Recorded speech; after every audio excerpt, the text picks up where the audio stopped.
Thanks everyone for joining us today. It's so great having so many people join. It's always crazy to me that I have to speak to so many people at once, but luckily I just imagine I'm talking to myself like a little bit of a crazy person, and then it makes it a lot easier. But thanks everyone for joining us, and also just for all of the Draftworx team as well. Any of the support guys listening in, or the devs as well. You know, without everyone working so hard, we wouldn't be where we are today. And so, yeah, it's really cool to just have everyone on board. So today we're going to chat a little bit about Draftworx Cloud. You'll see the screen that I have here is actually the very first screen that you'll see once you have logged in. So let me quickly actually just take you to one place before that. Is if you've never signed up, this is the first screen that you'd have to go to actually just sign up for Draftworx. Now, obviously, I'm not going to sign up today, but for anyone that is doing it, you can just literally go to our main site, draftworx.com. You'll see there's a little cloud login button. So here, for the guys who have existing accounts, you can just go to cloud login. And for the guys that do not have existing accounts, you can actually just sign up. So sign up to cloud, it'll take you to a little registration screen. And there you can sign up, put in your practice details, agree to the T's and C's, and sign up. There's no cost involved with signing up. You can actually go create an account. You're going to get a little demo file that you will see the first time. And let me quickly hop into my existing practice. You'll see with my existing practice, I have a demo client over here. And that anyone who registers will get that demo client. And it's a client that you can use to just go and play around and test a little bit. Because obviously the key is you don't want to buy and spend money on something if you haven't really worked on the product a bit. So you're always welcome to do that and go from there. A few things just to note about cloud. Obviously, it is completely online. So whereas the desktop service that we have is a file that is on your computer, it's a program that runs completely on your computer. Everything is saved on your computer. Cloud works a little bit differently. It runs directly in our browsers, right? So I'm running Google Chrome. You should work on most of the big browsers. So Microsoft Edge, Firefox, those are the ones we generally test on our side. And that is basically, yeah, the main things with Draftworx Cloud. We'll go through a bit of how the system works, and then we're actually going to get into actually doing a file and run through everything, and hopefully everyone finds some real benefit out of it today. One of the first things that you'll always see when you do create your first account is just that you do need to set up your practice details. You'll usually get a pop-up the first time that you open Draftworx to do that, but for today, I'm going to click on this little gear icon and then just select practice settings. And once I do that, you'll see I can go and essentially go through and look at my existing practice info. If you don't have information here, if you click on practice details, you'll be able to put in your practice name, numbers, email addresses, all of those kind of things. And most of this is actually pretty much for if we need to communicate with you via support, or, obviously the practice address and so on, just for the billing, for the invoice, that we can actually put your details on there. So you can complete that information there from your side. A few other things that we do have here. We have a section that says financial statements. This is just our settings that apply across the board to all of our files. So I can go and apply a default font. And because I've ticked this, that means Calibri will automatically be used on all of my financials. So I don't have any inconsistencies in terms of how the things look visually. You can untick that, and then obviously per file you're able to go and customize the fonts and so on if you want. And you'll see we really have a long list of fonts. I think it uses Google Fonts, which they offer a few hundred fonts for us. So you can just search through that list to find anything you need. There's a little two-factor authentication there, and this is actually going to change in the near future. But at the moment, what it does is if I do tick this, it just activates the two-factor authentication practice-wide for everyone. And I'll mention this in a second or two. The one other thing that is a little bit new here, and for the guys that maybe have been to these webinars before, you'll see this one's quite new. You are not going to have this on your computer at the moment. We will be activating our first integration, though, on Thursday. So Thursday evening, we're just going to do a little update, and we'll go through and activate the first integration. Now, what is this? We're busy working with a lot of different companies to actually do connections with them, to pull data directly from them. And the idea there is just to save time. Because a lot of the time, and we've seen this a lot, is you've got information for a company in one place, and then you have to retype it in a new place, or all those kind of things. And that's what the integrations are about, so that you don't have to retype all of that work. So, for example, here I can say create connection. Who do I want to create the connection with? At the moment, the two companies we're working with are GreatSoft and Carbon. And I'd be able to select it and then go create it and set that up. And then when you create a file, we're going to start pulling in information from those accounting systems. So it's something cool. It's mainly things pulling in from into your client setup, which I'll show you guys in a little bit. But some really nice connections. And we're looking to expand that in future as well with the different entities. But yeah, that is essentially just my practice settings.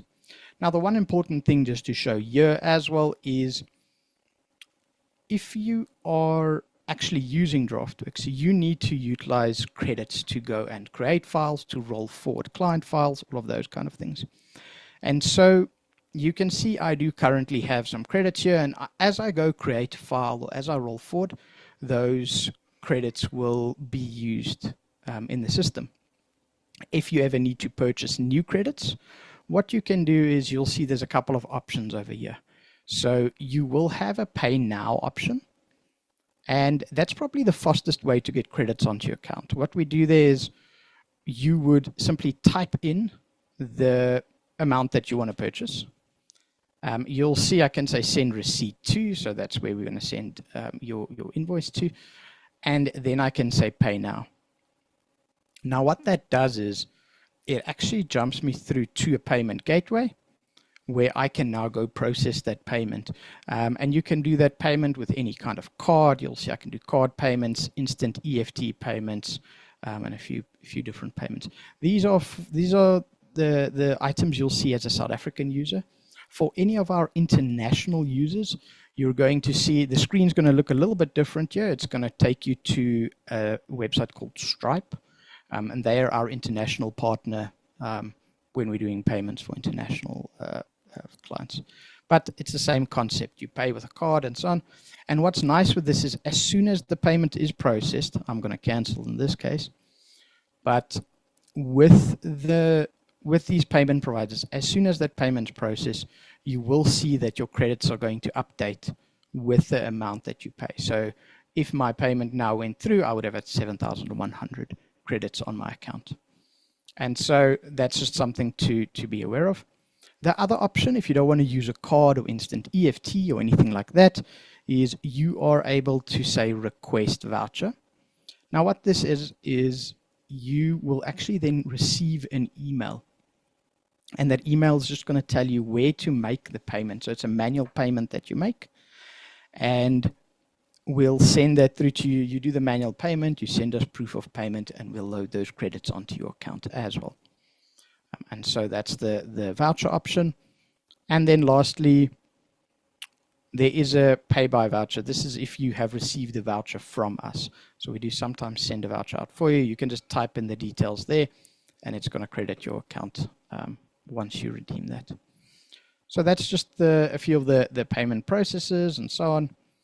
Now, as I mentioned, how Draftworx Cloud works is we do the billing per file that you create, right? So for every file that I create, I'm going to pay. So that means that I actually am not paying for the amount of users that I have on the system. So I can go and invite multiple users on my side without paying additional fees. That's one of the big advantages of cloud, that you are paying per file and you're not paying per user. So I can invite my team in. And even the junior clerks can get some good experience. I don't have to pay a license fee for them or anything like that. And so how we do that is we click on this little gear icon, and what we will have is we're going to have a little button here that says Manage Users. And the Manage Users allows me to actually invite people in. So I can click on that, and you'll see, firstly, it's going to show me the existing users on my side. And you'll see it's got their name, their email address, their role in the practice, so clerk, manager, partner, and then, you know, they've confirmed it, meaning if they have actually accepted an invite or not, and so on. We can also control the client access here for these different people. So I am a partner. Obviously, that means it gives me full rights and control in the practice. For example, you'll see Barbadopoulos. He is a clerk. So he's not actually going to even have access to delete anyone, to control anyone's access on their side, or control who they, you know, if they are a partner or a clerk or anything. But because I'm partner, I have that access. And I can say, who does Bob actually have access to? I can click on that. And here I can see he's got access to only 2 of the files. So if I want to say, you know what, I want to give you access to Samurai Sourdough, I can select that, save, and now he's got access only to that Samurai Sourdough. So I can control my permissions of who can access what directly from here, and obviously makes it very convenient because we can then invite the whole practice into this Draftworx Cloud. There's no additional fees, and everyone can have access to only the files that they require. To actually add a user, I simply click on this little Add User button over here. And here I will type in the person's email address, and I can select their role, again, clerk, manager, partner, and then again choose their access. So just one thing to touch on. So when we do look at clerk, manager, partner over here, clerk, this our wording here and the wording pretty much across the whole app is very much based on a practice. So if you are a corporate, don't worry about it. The concept remains the same for essentially whether you're a corporate or whether you're a practice. But a clerk essentially is your lowest level user, if I can put it like that. So the person who's got the least permission. So they aren't able to override formulas. They aren't able to invite other users, all of those kind of things. A manager has got more access. They are able to override formulas. They can invite other people and control the permissions of other people, but they cannot control the permissions of a partner. So they can control permissions for other managers and clerks, but not to partners. And then a partner obviously has full rights. So a partner has full rights to control anything that they need to on their side. And so that's essentially how to invite a user and control them as well from here. So that's really nice, very useful. A few things that you'll see on the existing screen here is you will see some notifications at the top here. Now, a lot of the existing users probably would have seen the notification for this webinar on this little screen here. And then we actually have another notification at the moment, and I'm going to chat about it very quickly over here. And you'll see it says mandatory 2-factor authentication from 7 August. I'll click on the more details. We have a little explainer here, just how it works. But something that's come to our attention recently, and obviously on our side, we continuously trying to improve our security and stay up to date with all of the security standards on our side. And recently, one of the standards have essentially changed where financial information and sensitive information, the best practice now is to force users to put that behind a 2-factor authentication because passwords are getting compromised and so on. This gives an additional layer of security. So even if your password were compromised, the 2-factor authentication means that if someone has your password but they're logging in from their computer, that 2-factor authentication is going to block them. And so because this has now become best practice, we from our side are going to enforce this as best practice on our side, and we will be making it mandatory. So that means when you do sign in, you're going to get a little notification that says, you know, you need to activate your two-factor if you haven't already, and then we'll take you through a process to do that. And from going forward from there, essentially what it then does is you log in with your username and password. It asks you for a code. So usually it's a 4 or 5 digit PIN that you just type in and then you log in. And if you do it that way, then you don't have to do it every single time you log in. You can say, remember me on this computer as well. So just be aware of that. What I will do is I'll run through the whole process on setting up your two-factor authentication. I will run through that in the advanced on Thursday. And there is a little button you can click here. It will jump you to our scribe that just takes you through that process as well on actually how to set it up. But I just wanted to highlight it because it is coming 7 August. From going forward from there, we're going to force everyone to do that. So you'll be able to log in once and then go from there. But yeah, that's essentially the two-factor authentication. Just wanted to mention that. Then a few other things just on the screen that we can see here. If we do click on the gear, we obviously had practice settings earlier. We can go to practice reports. This will be available to our partners in the practice. You can pull your billing history and check your client history and so on from there.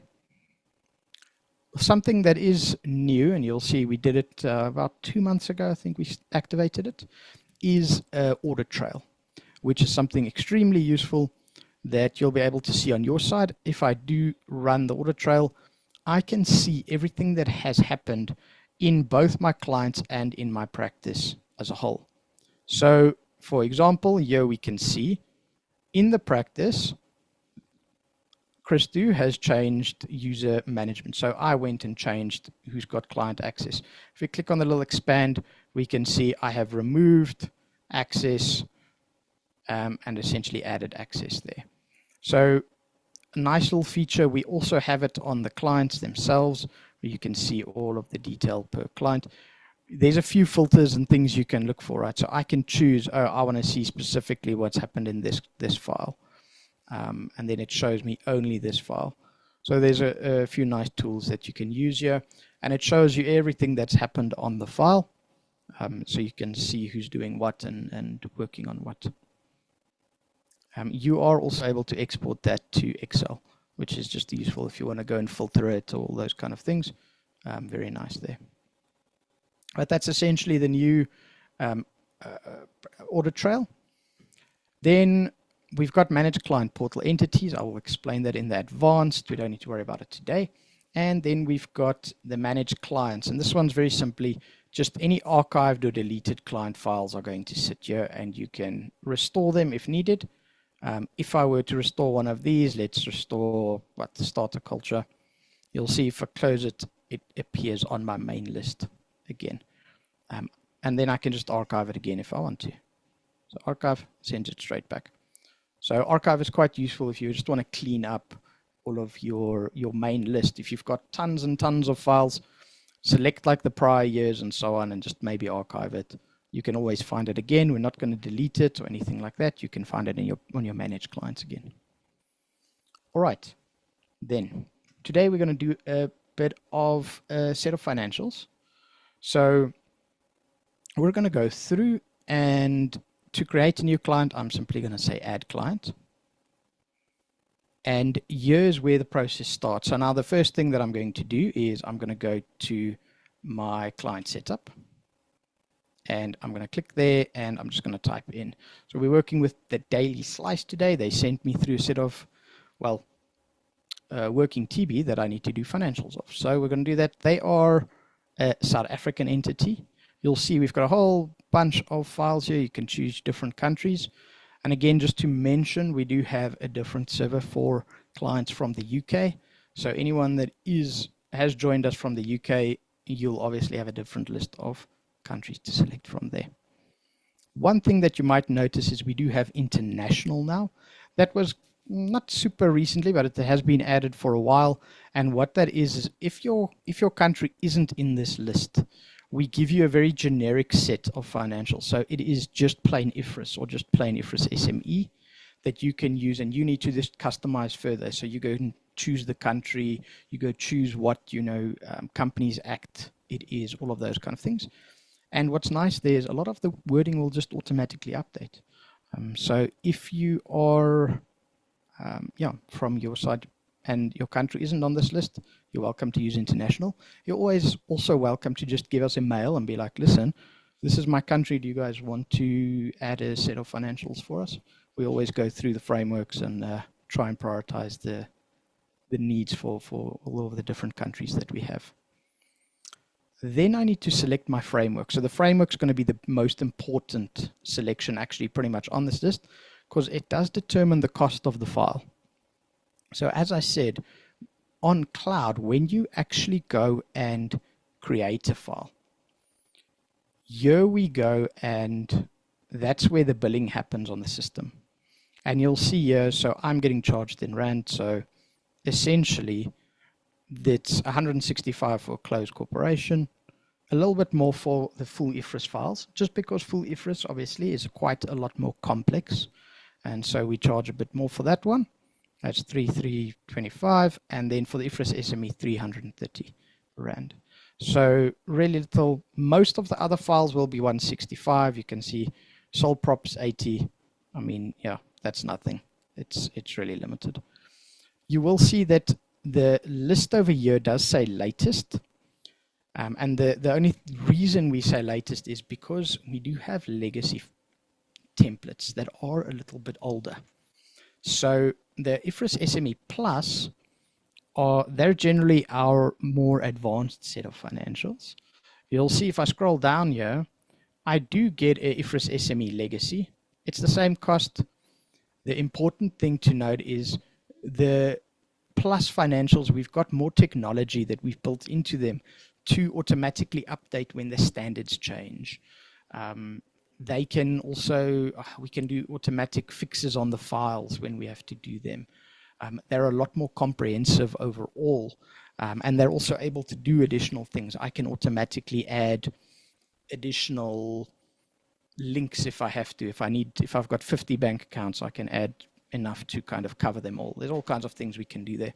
So the Plus financials quite a bit more advanced. We generally recommend if you're new, start on them. There are a lot of guys still using Legacy, but yeah, the Plus is generally our recommended one, and that's where most of our development efforts also go into the Plus financials. We then have the working papers. So the working papers, the question I always ask myself there is, what am I going to do for this company? What am I doing for the daily slice? So today I'm going to keep it very simple. We are just going to do a compilation. So there's no audit, there's no review, nothing complicated. We're just going to run a compilation. And just to mention there, you'll see we add an additional fee for the working papers.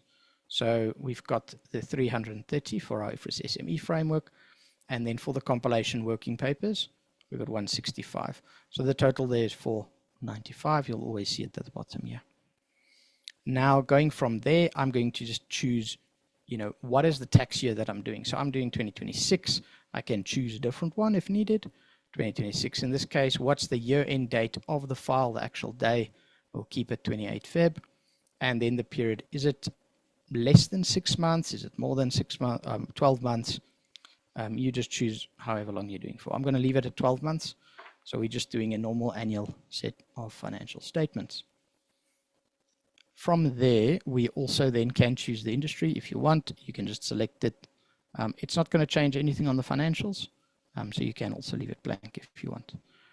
But that's basically the main process that I follow when I am adding a client. So very simple. We just go through that, add all of that information. Now we're going to see this is how many credits I have. That's how much this costs. So if I say add client, you will see the system is going to utilize those credits. So instead of 7,000, I now have 6,505. So it's now utilized those credits on my side. It creates the file relatively quickly. You can see I am on my file here now. And now I need to go and start and work through the file.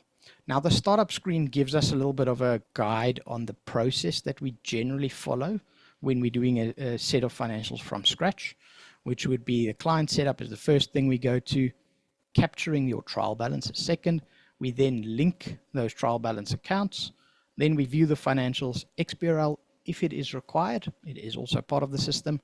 And there's a little extra here actually that I can again manage the user access for this file. So if I don't want people to have access, I can click here. And again, I can remove people from having access on my side. So I'll just take off the one, and there you go. So that's pretty much the easiest way to do it in the system. Now, when you're working on your, either I can select these little buttons. So if I click on client setup, you'll see it's going to jump me straight to the client setup. Alternatively, if I close that, we also have these little drop downs at the top here. And these drop downs also guide us to different places. So you'll see client setup actually has a tab for client setup as well. And if I click there, it also opens up. So you've got a few different ways to navigate through. But let's just go through this list at the top here. So we've got the client setup. And this is where we generally start. We're putting in the client information. There's a whole bunch of extra things there. You can do electronic review. If you're doing a bigger file that requires review from different managers in a team, you can kind of see the progress of your review in there. We also roll forward from here. We can switch frameworks. We can again manage user access. And we again have that access to that the audit trail. So where I had it under the gear icon earlier, if I say client audit trail, this is specifically just for this client file. So obviously you can see there's not much because all that we've done is we've removed access from one user. We've done nothing else on this file yet. So it's just something to be aware of. Financial data. This is where most of the work probably happens in the system. Here we go through working TB. We can do journals, there's cash books, and the financials themselves sit over here. So that is the financial data. We have a few other options. There is taxation. This is mainly for exporting from our tax partners. So we've got ACFIN, GreatSoft, TaxBox that are our tax partners. You can export your file from Draftworx and pass it into their systems to essentially go and do the tax for you and assist with that process. We have lead schedules. This is where all of our leads will go and live. So if I, at a later stage, once I've got my trial balance imported, all of these will start, you can see they kind of grayed out at the moment. But what the system's going to do is if I do have, let's say, bank balances, it will actually not have this grayed out anymore, and I'll be able to open it, and I'm going to be able to see which accounts from my trial balance total into here. Working papers, I can upload documents into the working papers if I want, and because I chose the compilation working paper set, Draftworx has again given you a bunch of templates that you can choose from on the working papers. We have reports. Here I can go and do PDF reports of my trial balance, the journals, the cash book, all of those kind of things. Then we have documents. This is a whole bunch of extra documents that we've kind of built into the system. So I can go and open, director's certificates or the minutes and so on. And one of the things that's actually quite useful, like with, for example, if I go to the director's certificates, just to quickly pop it open, some of these will sometimes pull through to the financials in Draftworx. So just something that is quite useful. I don't think a lot of people are aware of that. But if you do complete these, it pulls through to your financials, like the salaries for the directors and so on. So it's quite nice. XBRL is over here. Our good old friend, if you have to do XBRL, we do generate most of the work for you and do most of the work for you, but it would be found here. And then we've got a file manager. This is where if I need to upload anything, it will go into the file manager. So if I have additional working papers or any evidence things that I want to upload, I'd simply go here. I can say working papers and upload a file. And I can either select the file or I can actually go and if I have the things on my side, let's quickly see. I've got a little asset register here. I can actually go and grab it in my Windows and just drop it in there. And you'll see it's going to pull it in. You can do multi-file as well. So if you've got 10 files to upload, you just drag them in. You can rename them if you'd like, or leave it as is. I'm going to leave it as is, and I'm just going to say upload. And now it pulls that file into my Draftworx. So it's quite useful. And you'll see under working papers, I now have that fixed asset register that's showing up. So that file manager, very useful. And then we also have a client portal. The client portal is something that we've shown a little bit of in January. We have been doing some polishing there, and we're going to be activating it for everyone actually the end of this month. So you guys will have a new little icon. Like, as you can see, a lot of the existing users, you're not going to have this little globe at the moment. Going forward, you're going to have that globe. You're going to have a client portal. And the client portal is a place where you can communicate with your client directly, that links directly to Draftworx. So I would be able to pull documents from there directly into my client file. I'll be able to, I can push documents from Draftworx actually back to the client portal and so on. And I'll show you a little bit of that. That will be mostly covered in the advanced on Thursday. And we can go through it there. All right, so let's get to work on this file. I've got a lot to do. We need to get this file sorted, and yeah, the client wants us to get going. So starting off, we're going to go to the client setup. So I'll click on that little top button and then client setup again. And this is now where I am going to start pulling in all of this client's information. Now there are a couple of items here. Again, as I said earlier, you'll see there's a little new button there. Now, it's not active for me at the moment because I haven't activated any of my CRMs, but we are busy connecting to multiple of them, and you can pull the client information directly into there, and I'll show that again on Thursday. But other than that, if you don't have that at the moment, then it is simply a process of just typing in this information on my side. So, example, I will go through and just put in a registration number for this client. So the daily slice on their side, let's see, there you go, and that's their registration number. Date of signature, when do I think this guy's going to sign? So I can go, we're going to finish it up, let's say we're going to finish at the end of the week. So we'll put in, not Saturday, Friday. So we've got a meeting for Friday. We'll need to get these financials done before then. We can copy paste this across to our approval dates. We've got a whole bunch of options over here to choose those things. So complete what is needed here. You can also leave things blank. So you'll see there's, for example, a thing here that says bankers. Now, if you want to complete it and you want to show that on the financials, you're welcome to do that. If you don't, you can leave it blank. It just doesn't show up on the financials. And that's how a lot of the settings work on here, because you'll see this list is quite long. So don't worry about something if you're like, oh, I want to fill in this, but I don't have this number. Now I'm stuck. I can't work. You can leave it blank. It won't show up on the financials. Additionally, if you don't have it at that moment, you can always come back and add it in at a later stage. So that is all of the items here. Now, one of the things that I always just want to mention is this nature of business. It's one of the settings that's a little bit more special. So what I would go and do is I would say, okay, you know, the Daily Slice, what do? They are a company that operates as a pizza shop, right? So I'm going to go and say the company operates as a pizza shop. And once I do that, what you'll see is we actually go and activate a little section here that says the output. And it says the Daily Slice, the company, and then it says the company operates as a pizza shop.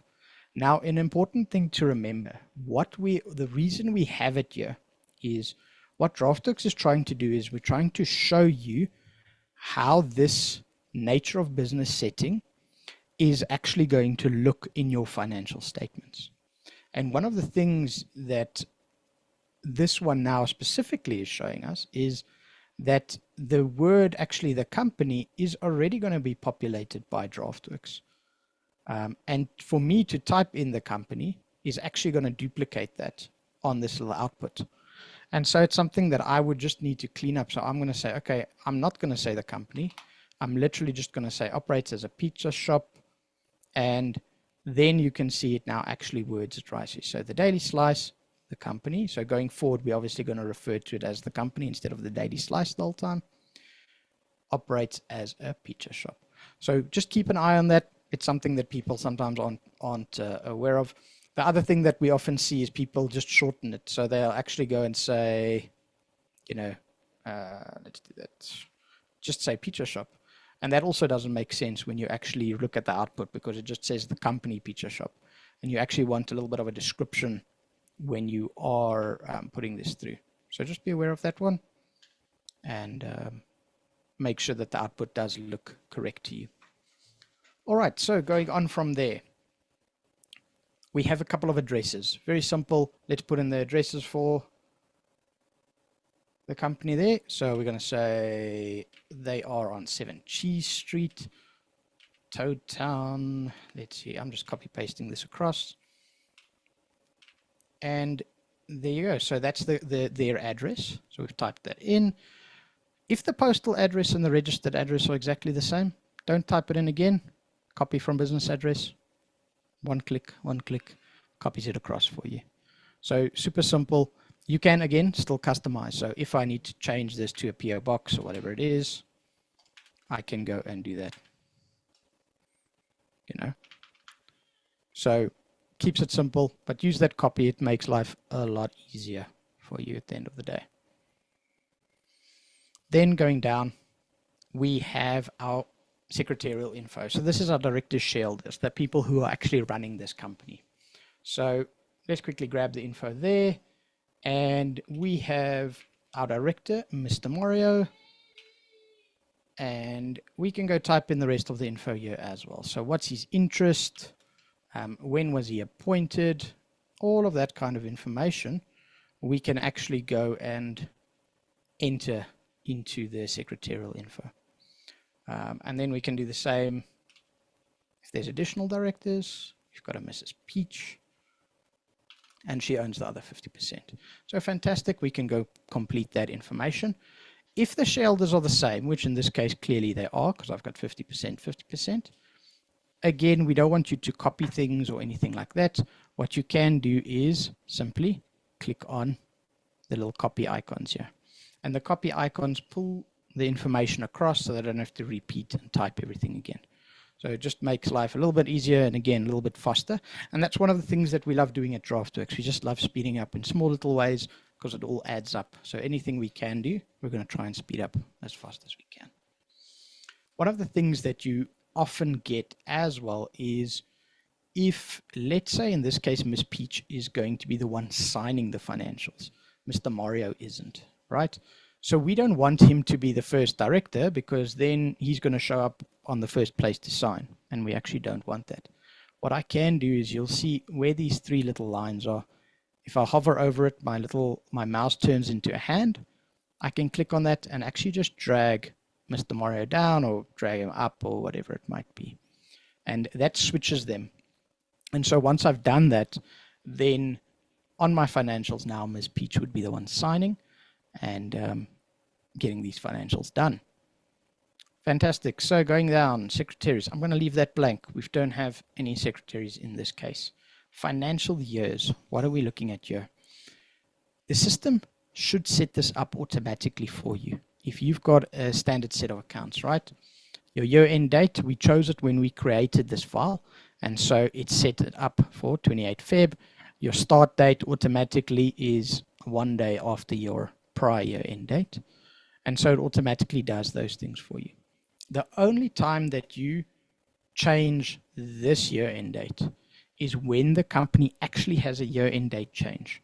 It's very important to note, even if you're doing management accounts or 6-month interim financials, you're not going to change the actual company year-end date.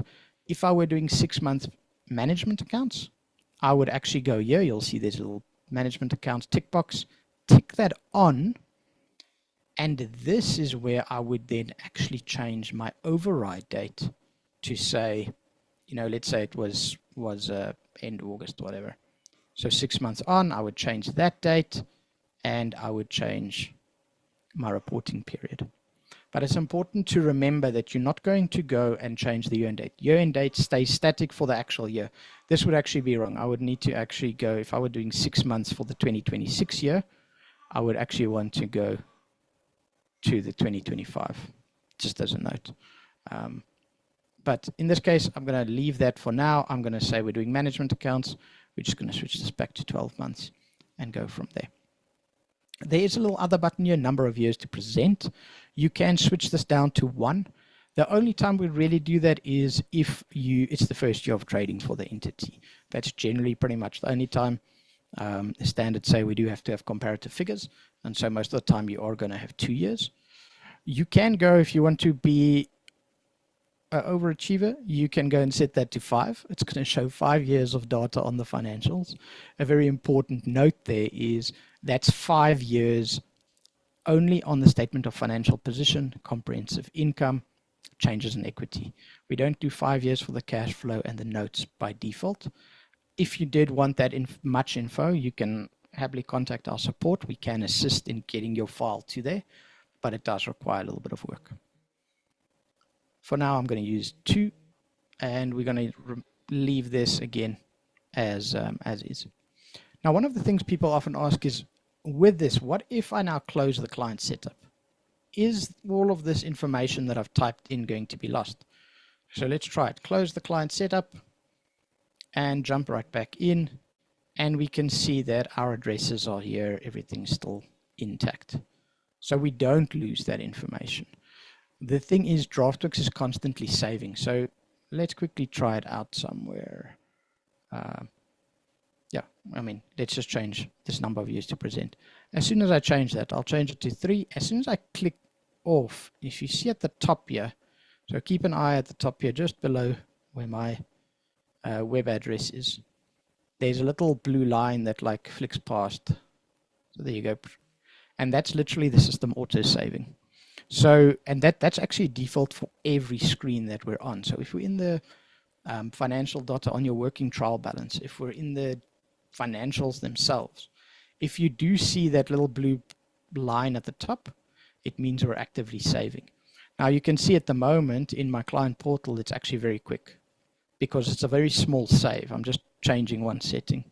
When you're on your financials, you'll actually see it does sometimes take a little bit longer because obviously the financials are a bigger thing to save. So just be aware of that. But we do try and auto save as much as we can on the system. Going down a little bit further, we've got the additional disclosures. Additional disclosures, don't worry too much about this. The main thing that people do generally change is the currency symbols and the descriptions.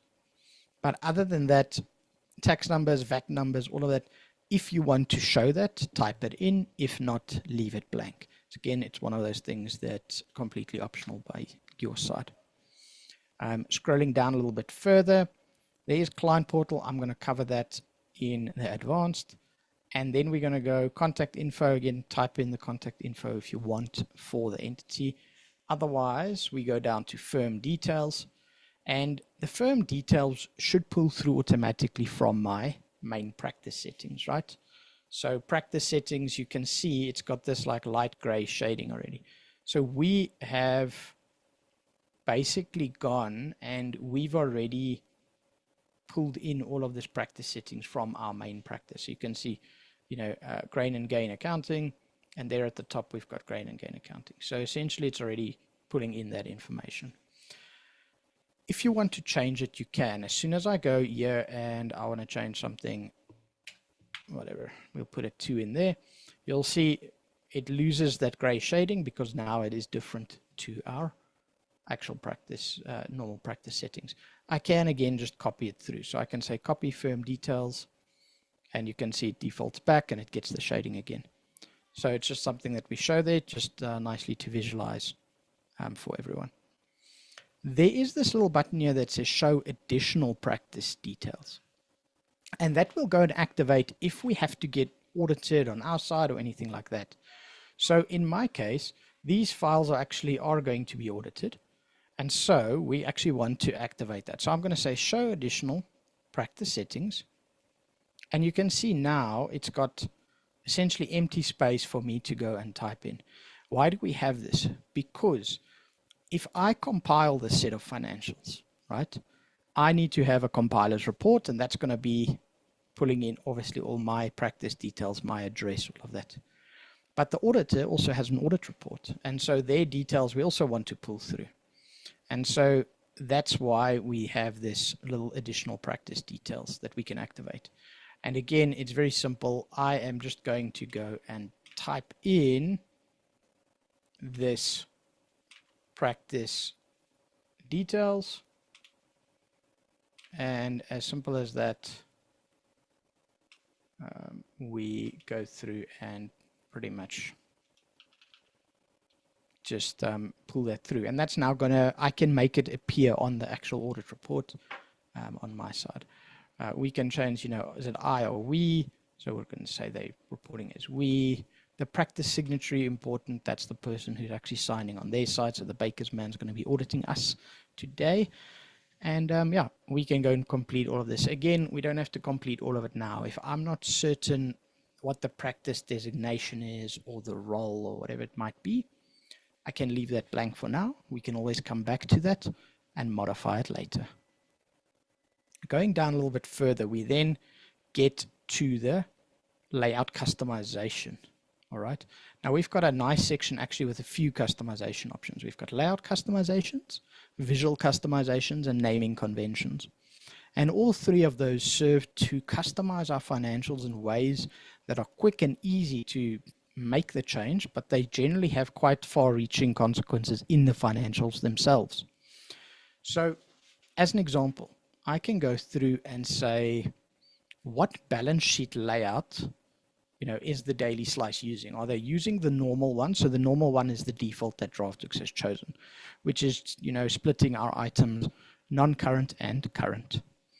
However, the other balance sheet layout format that we can use is order of liquidity, right? That changes the whole look and feel of the balance sheet, right? It's a big change. Now, instead of me having to manually go and change that or manually try and figure it out, I can just say order of liquidity, and then that will actually go and update, essentially update my balance sheet so that I don't have to go and do all of that work. And so that's how most of these items actually work on our side. So you can keep an eye out for them. For example, you can merge your admin and distribution costs. If I tick this on, I can show the diluted earnings per share if I tick it. So there's a whole bunch of little options over here.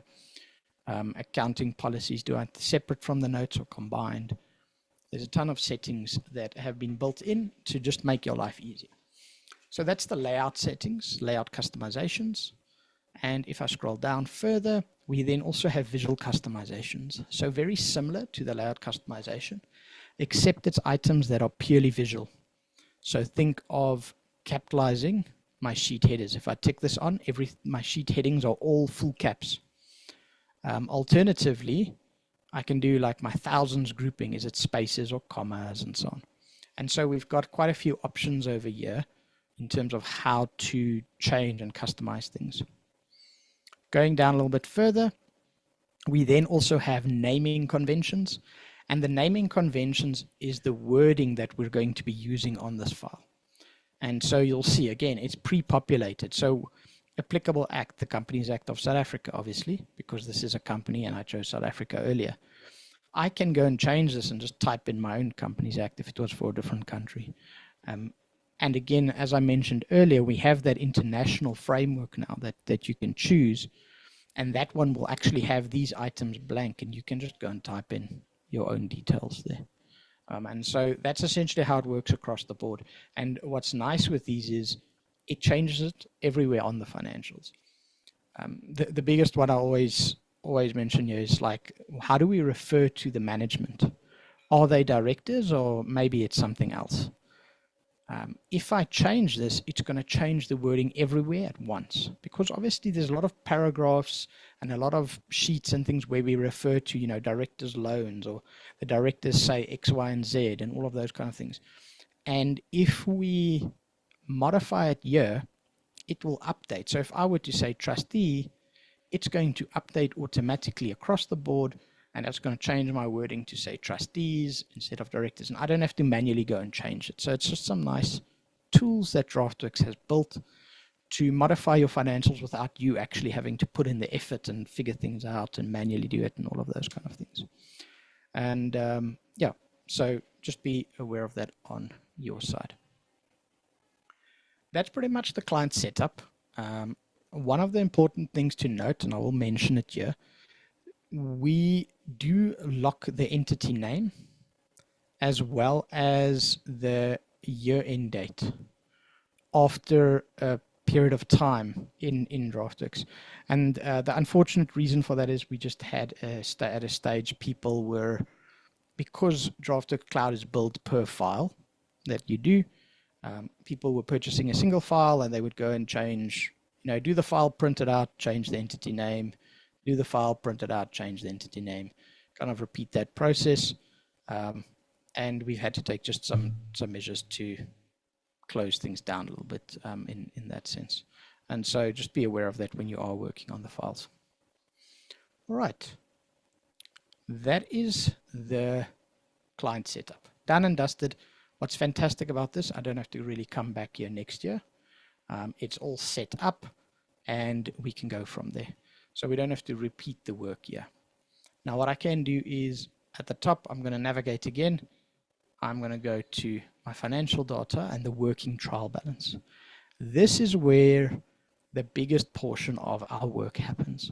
This is where we need to bring in the trial balance from my client. I need to make sure everything balances. I need to make sure things go to the correct place on the financial statements. All of that is controlled on my working trial balance. And so you'll see at the moment, obviously, pretty blank. I haven't done anything to it. We need to bring that data in, right? So we've got some options over here. The current year is 2026. Now, it's important to remember that we don't know how many years previously the system, the companies existed, all of those kind of things. So we're only going to give you 1 year starting out. You can bring in the comparatives. You simply go and say add prior.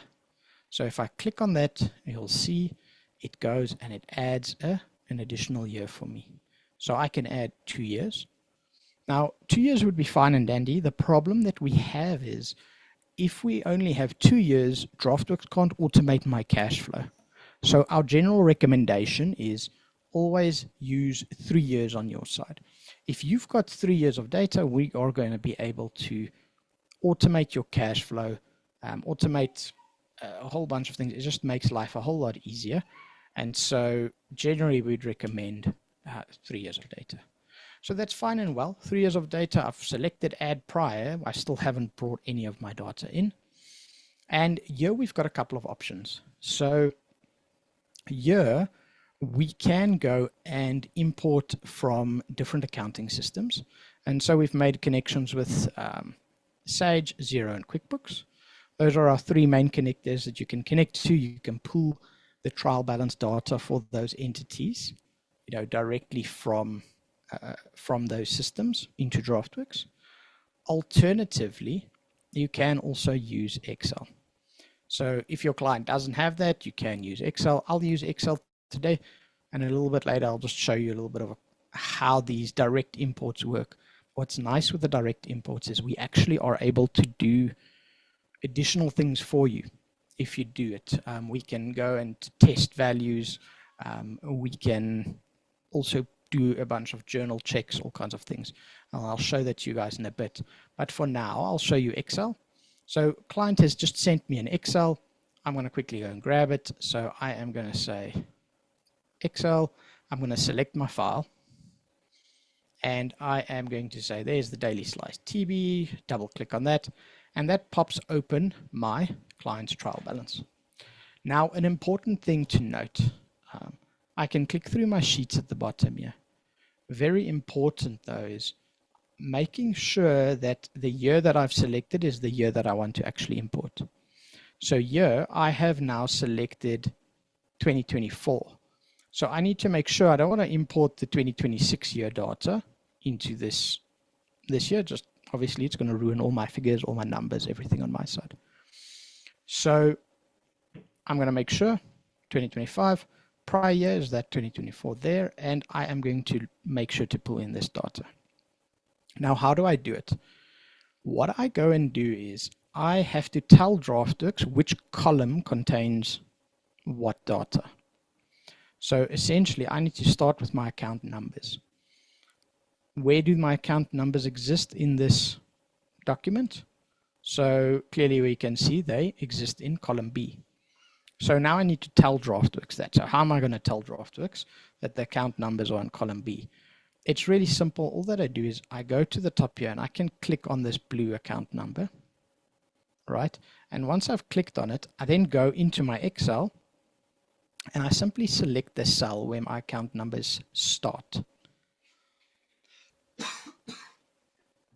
And you can see as soon as I've done that, column B is now indicated at the top here. And essentially my preview also shows the account numbers. And it gives me a little bit of an idea of what the system is seeing. So we can clearly see account numbers have been allocated to column B and all of the information sits there.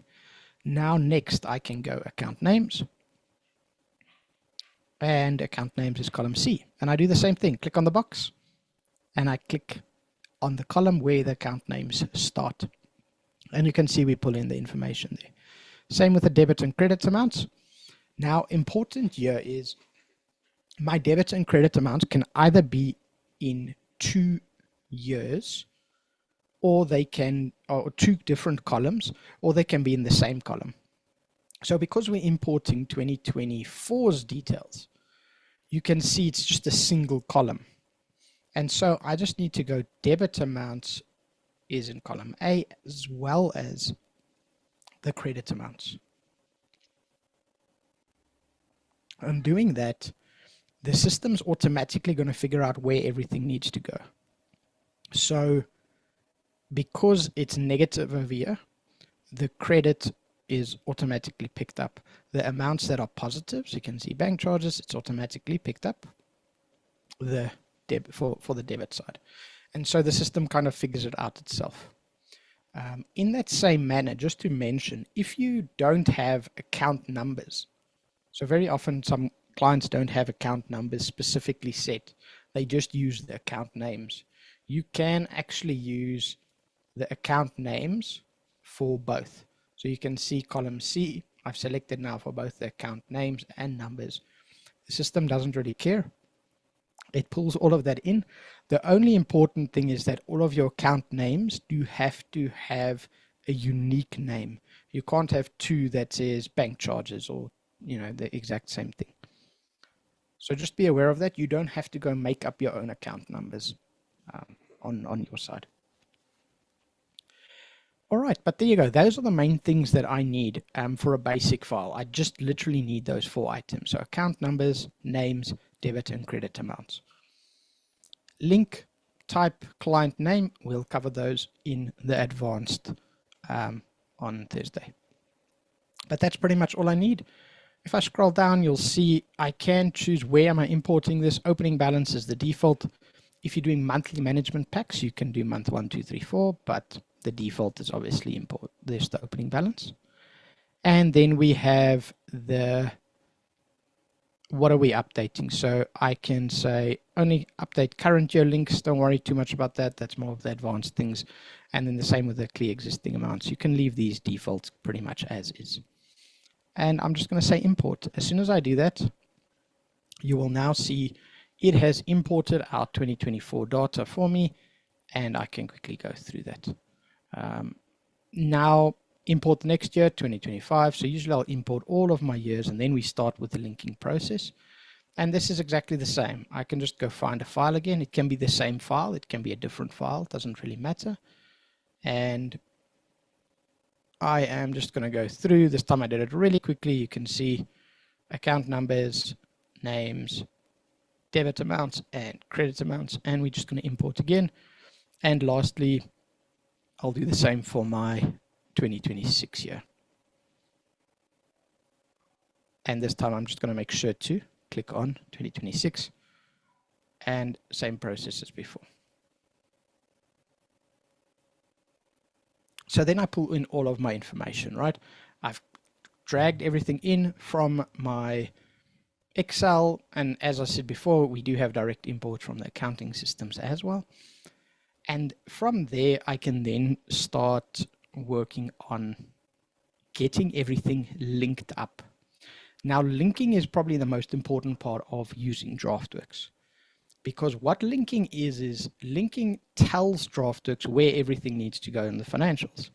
So for example, I've got sales here for pizza, right? So obviously these guys are selling pizzas.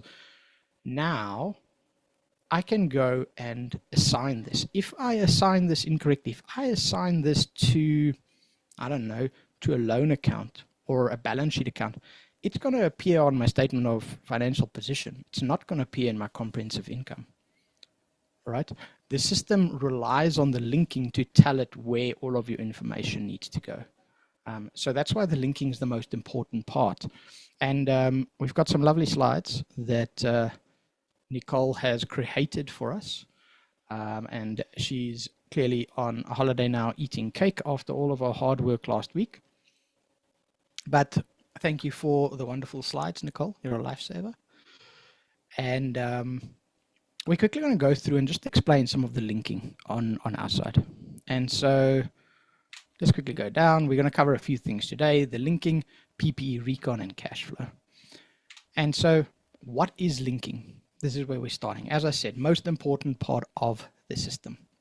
The linking is essentially us telling Draftworx where everything needs to go, right?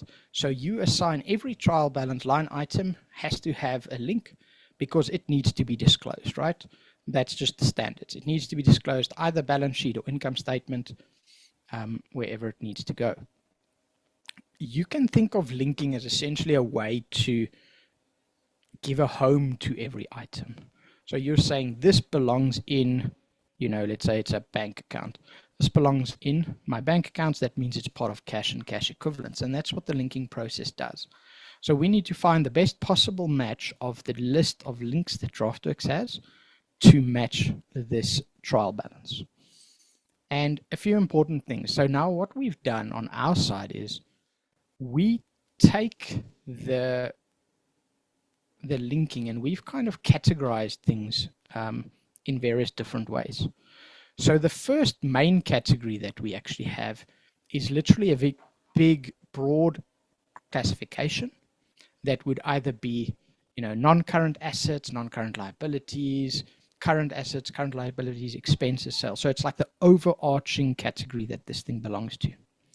Then our linking has 3 little digits, and those are usually like an umbrella that we'd call. It's like it's a smaller category inside of something big. So consider things like your different PPE classes. So their overarching big category is going to be non-current assets, and then inside of that we've got the different PPE classes, and then we have another 3 digits, and that's essentially our specific classification. And the specific classifications then breaks that down even more. So instead of just the PPE class, it then gets into, for example, motor vehicles accumulated depreciation. So let me quickly explain that again, this time with a nice example. If we look at the link number, NA.030.000. All right. So the very first section, that NA dot, that is our big category, right? Our overarching NA standing for non-current asset. And that's essentially the bigger, where is it going to go in the financials? You know, is it on this non-current asset means it's part of the non-current asset section of the statement of financial position. The 030 is essentially my classification. So it's my PPE motor vehicles section, if I can put it like that. And then the 000 is the subcategory inside of that, which is then my motor vehicle costs for my owned assets. All right. So that's essentially how it works in Draftworx.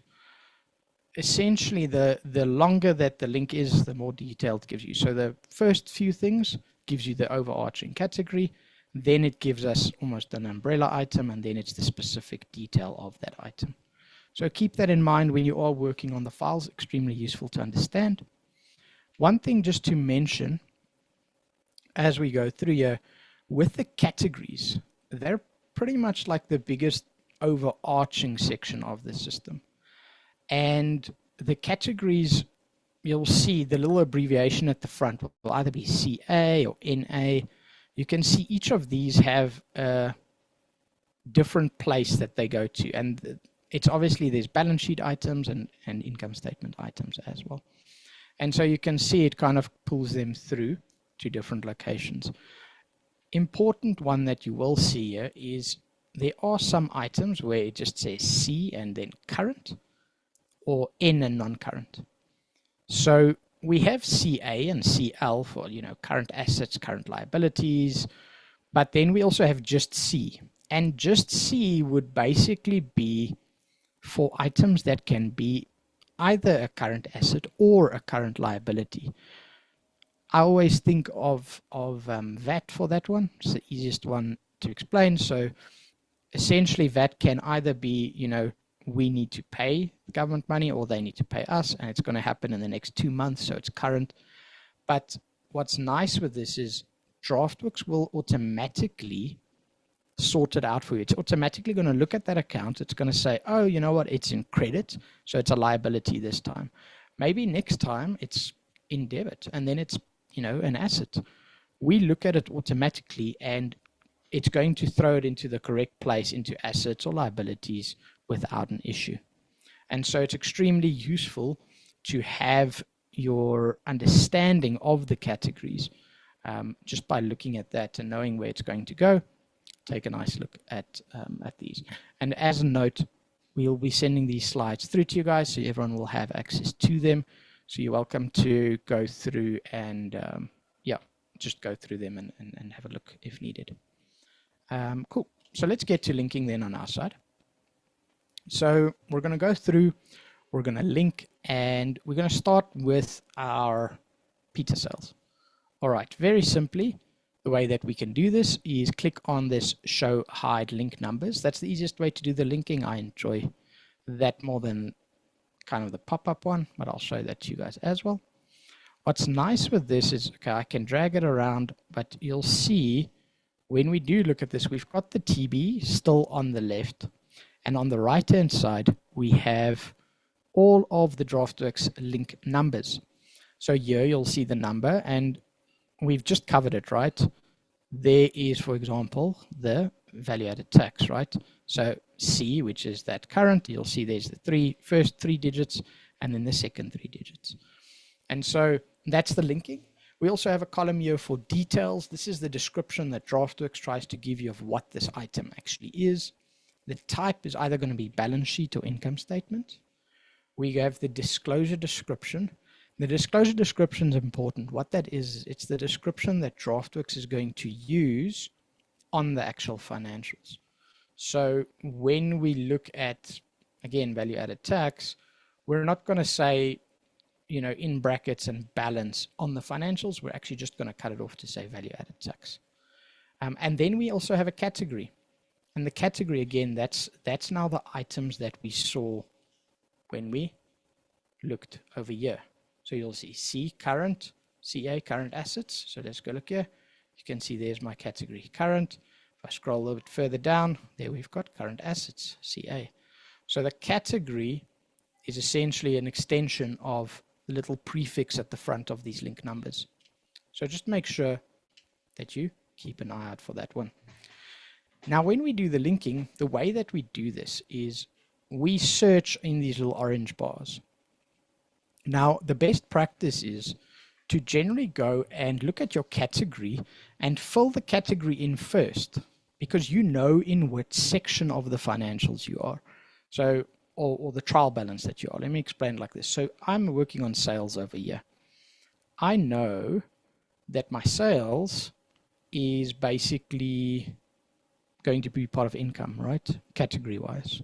So I can go and say income over here, and it filters out all of my other items. So I only sit with items here that have the word that's part of the income category. So it shortens my list a whole lot. And in this case, I don't even actually have to go and do additional searches. I can see there's revenue sale of goods. and I'm going to be using that one for my pizzas. All right, so we can double click and it automatically pulls it across. Now we have additional sales, right? I've got sales there of some super mushrooms. Now, if I click on sale of goods 2, I can do that. The only thing is, remember what we covered now, right? We have the big overarching category, which is the prefix I. And then we have like the middle category, the 000, and then the specific 001, 002. Right? So we spoke about it over there, the specialized, specific classification, and the umbrellas. Right? If I link these two to the same, to essentially share the same umbrella, a lot of the time what Draftworx is going to do is we're going to combine those items specifically for the income statement and the revenue. So what I would actually need to do is I want to make sure my umbrella is different for my mushrooms than my pizza, right? Because I want to show that detail to my client. I want to split that up for them. And so what I'm going to do is I'm going to actually go down to year, and here you can see it's I.001 rather than 000. Right, so our umbrella is essentially changed. And I'm going to go and drag and drop it across to update it. And now these two are split. The one other thing to note here, you can see both still say sale of goods. I can modify that. If I click over here, I can just say, you know, let's just say sale of pizza.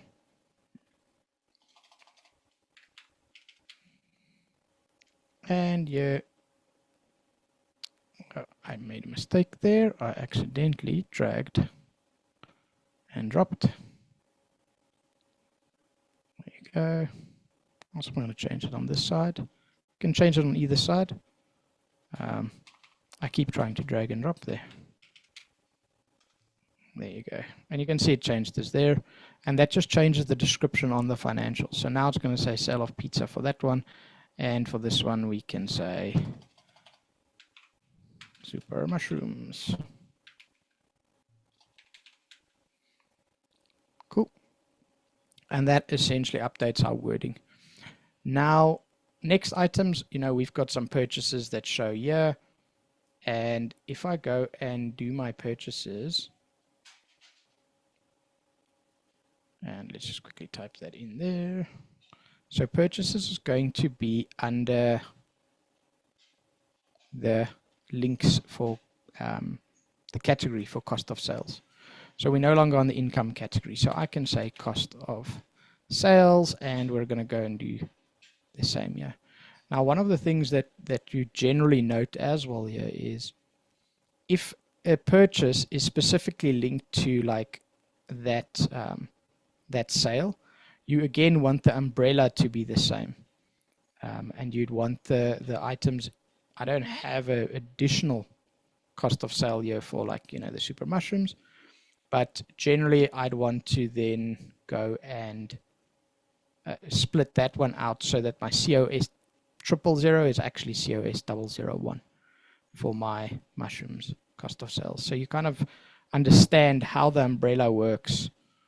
It's essentially an overarching, and it links different accounts together as well.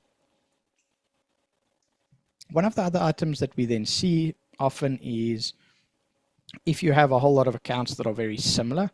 So here you can see I've got a whole bunch of different ways or repairs and maintenance items. Instead of linking one at a time, I can select them all and link at once. So if you click on the first one, hold the shift button in on your keyboard and click on the last one. It's going to select them all automatically. Alternatively, you can also just tick them over here if you'd like. And if I now go and I'm going to clear my filter at the top here, just click on that, and I'm going to say repairs. And there you can see repairs and maintenance deductible. If I double click, all of those items get linked one shot, right? So I don't need to worry about kind of repeatedly pulling in all of that info. And so it makes life just a little bit easier when we are working on the files here.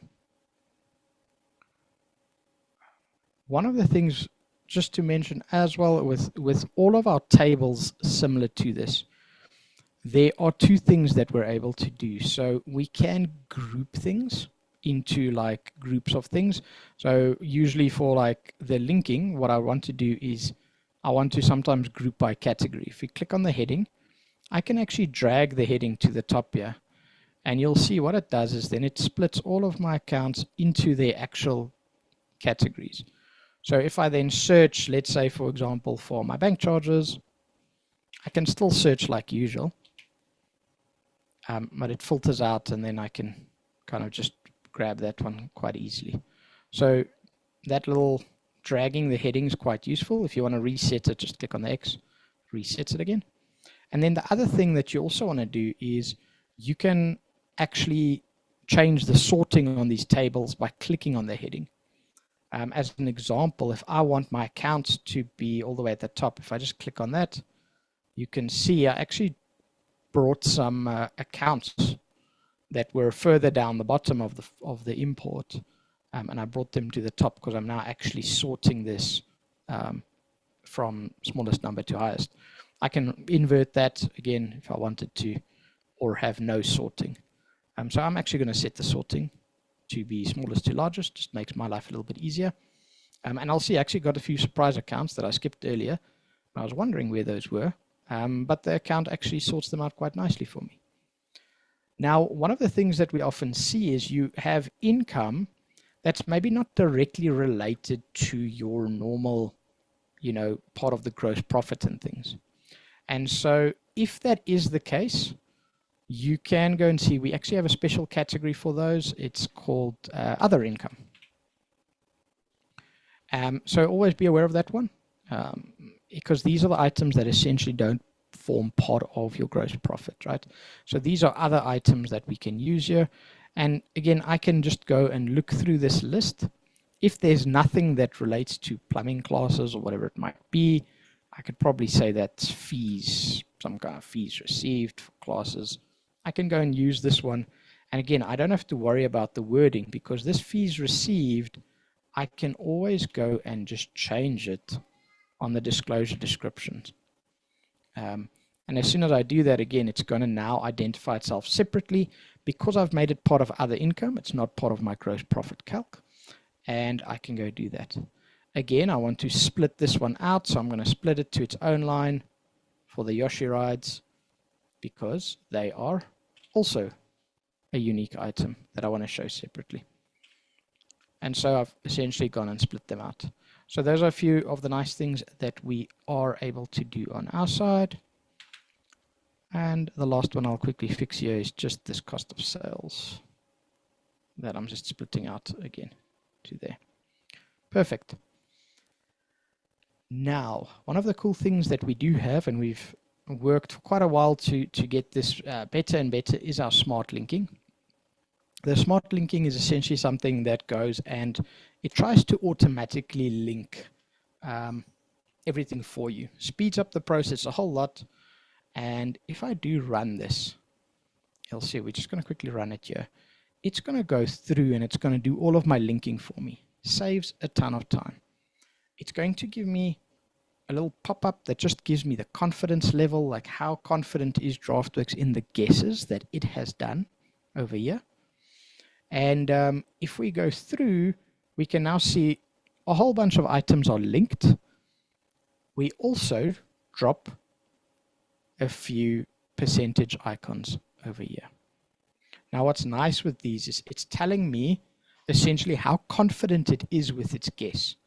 So example over here, telephone, internet, it is 100% sure that it should be going here, which in this case, yes, it's correct. It might have left something blank, so dinosaur food, it just couldn't figure out at all. And so it's left that blank. And then the items that I have previously gone and linked, it's left alone, because it takes your authority over what it's trying to decide. So it's always going to follow your lead, right? We can still go and correct all of these things and change these things and make sure that it is better or modified. So I'm going to go through this list and we'll see. You can see it's done a lot of the work for me. fantastic.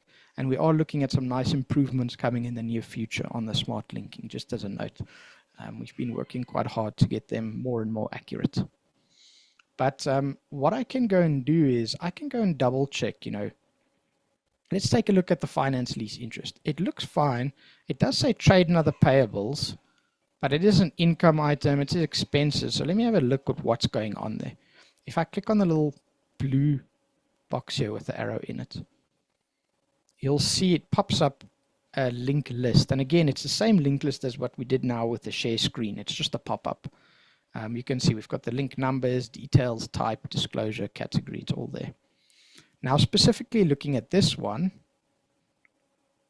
what it's done is it's taken it to interest paid, but it's taken it to my default interest paid, right, which is the first one on the list here, trade and other payables. This, however, is interest paid for a finance lease.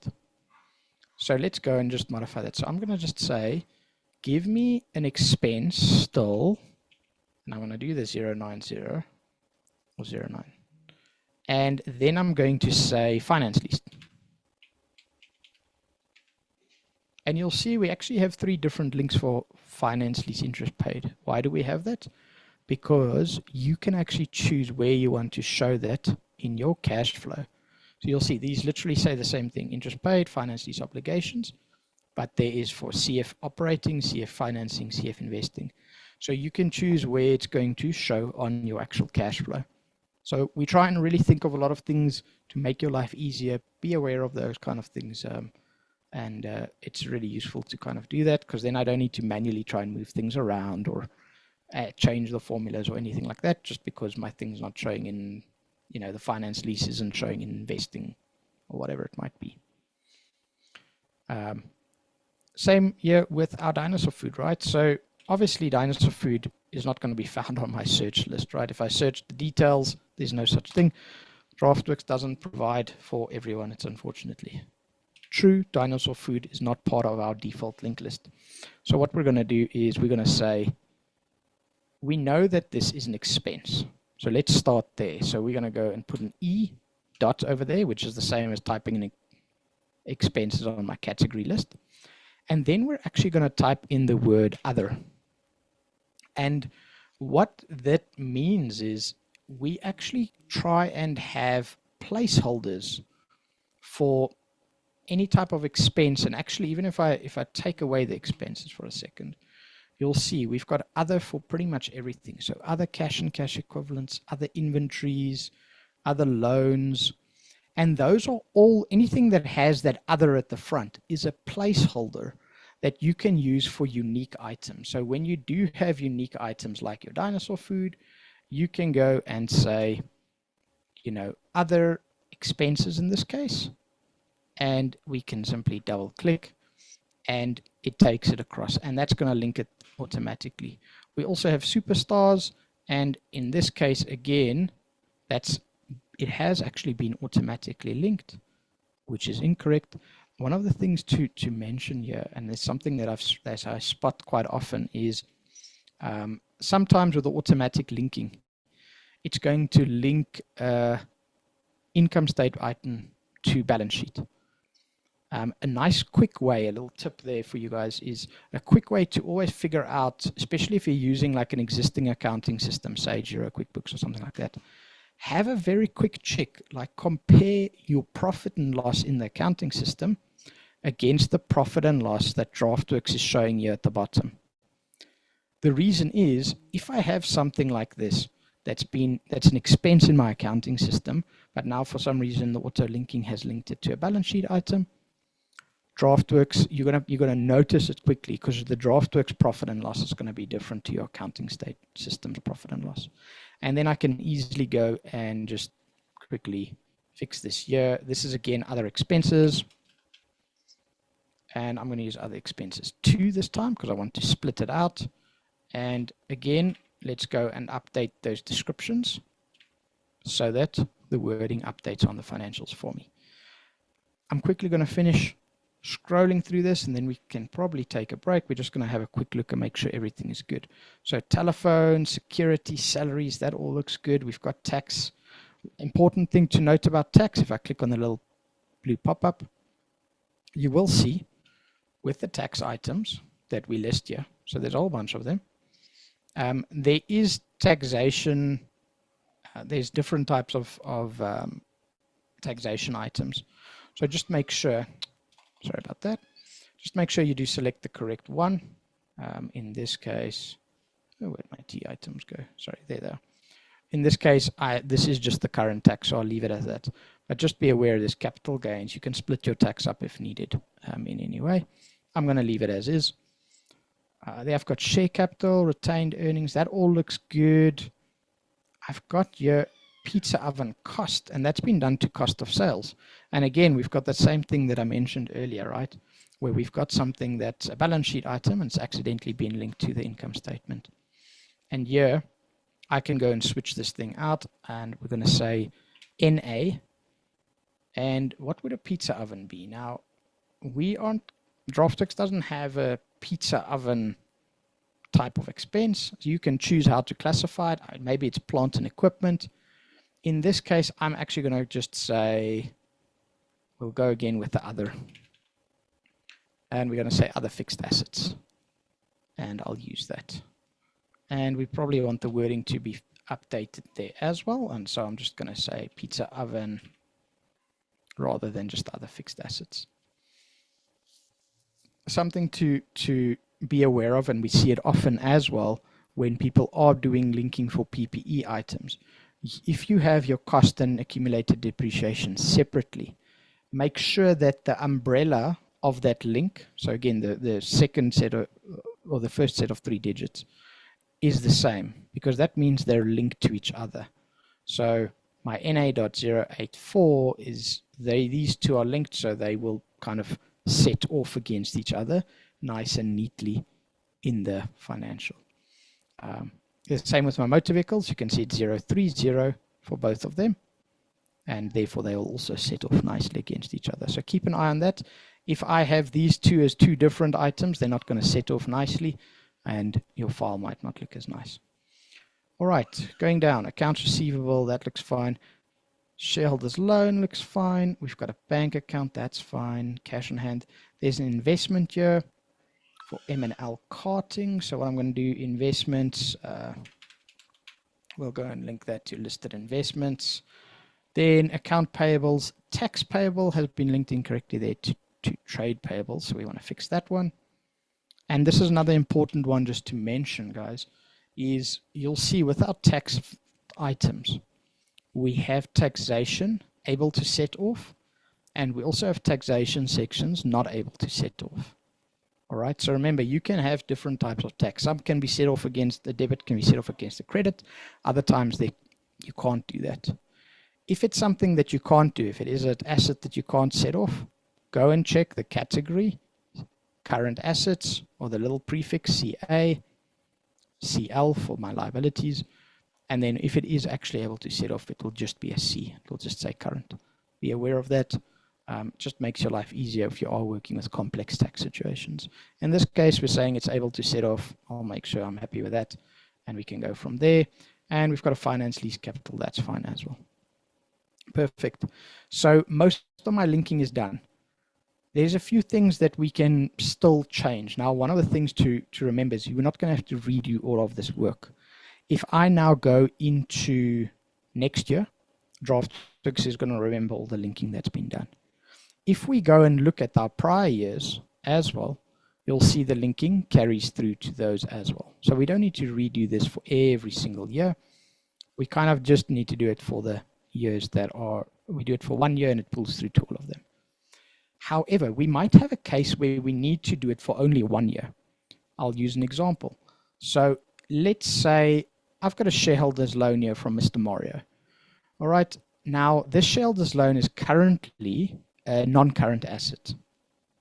All right, and if I go and say, but actually Mr. Mario has let me know, he informed me that essentially he wants to pay this loan off within the next 6 months, then obviously it can no longer be a non-current asset or liability.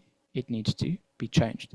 And so what I'm going to do is I'm going to click on the little box, and I am actually going to go and say I can see it's currently linked to my non-current loan to from owner.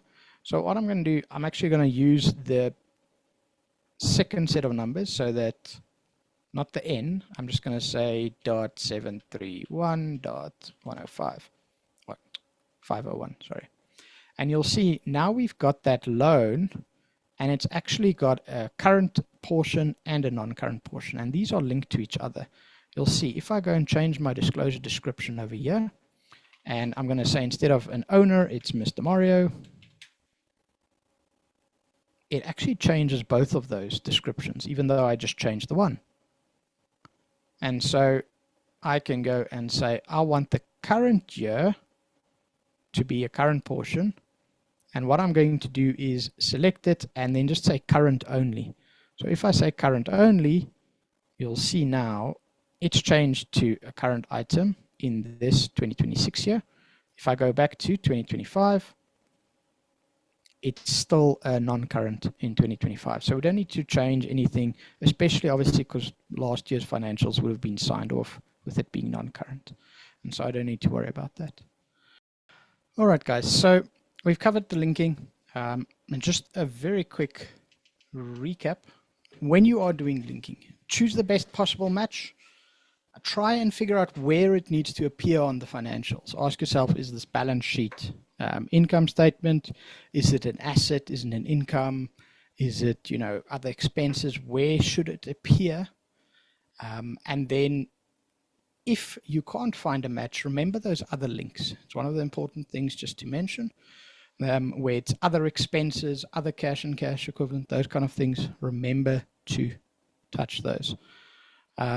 But yeah, thanks so much. I hope that linking helped. It's one of the big things we do get queries on.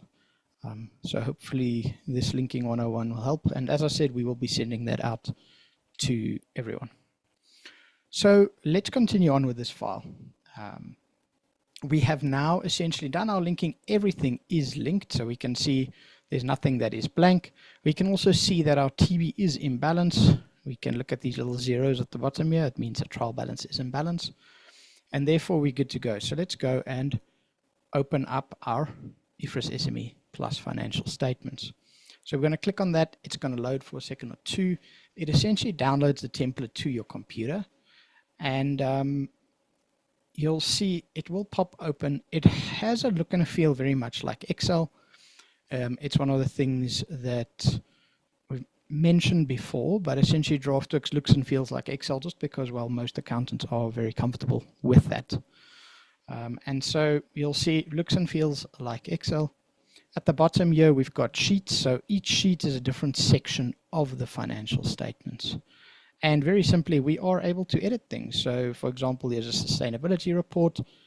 I can go and type in there, and like you would in Excel, just go and type in hello or whatever it might be. Cool. Now, there are some reports I might not need, right? So let's actually use the sustainability report as an example. So the daily slice, they don't worry about anything about sustainability in their case. So they're not worried about it. They're too small to have to comply with any laws or anything like that. So if I want to get rid of this sheet, what I can do is I can actually go to content.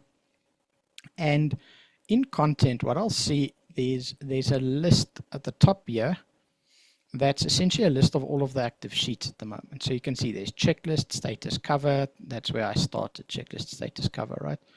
Now here's the sustainability report, and we can see it's over here. Now currently it's dark gray.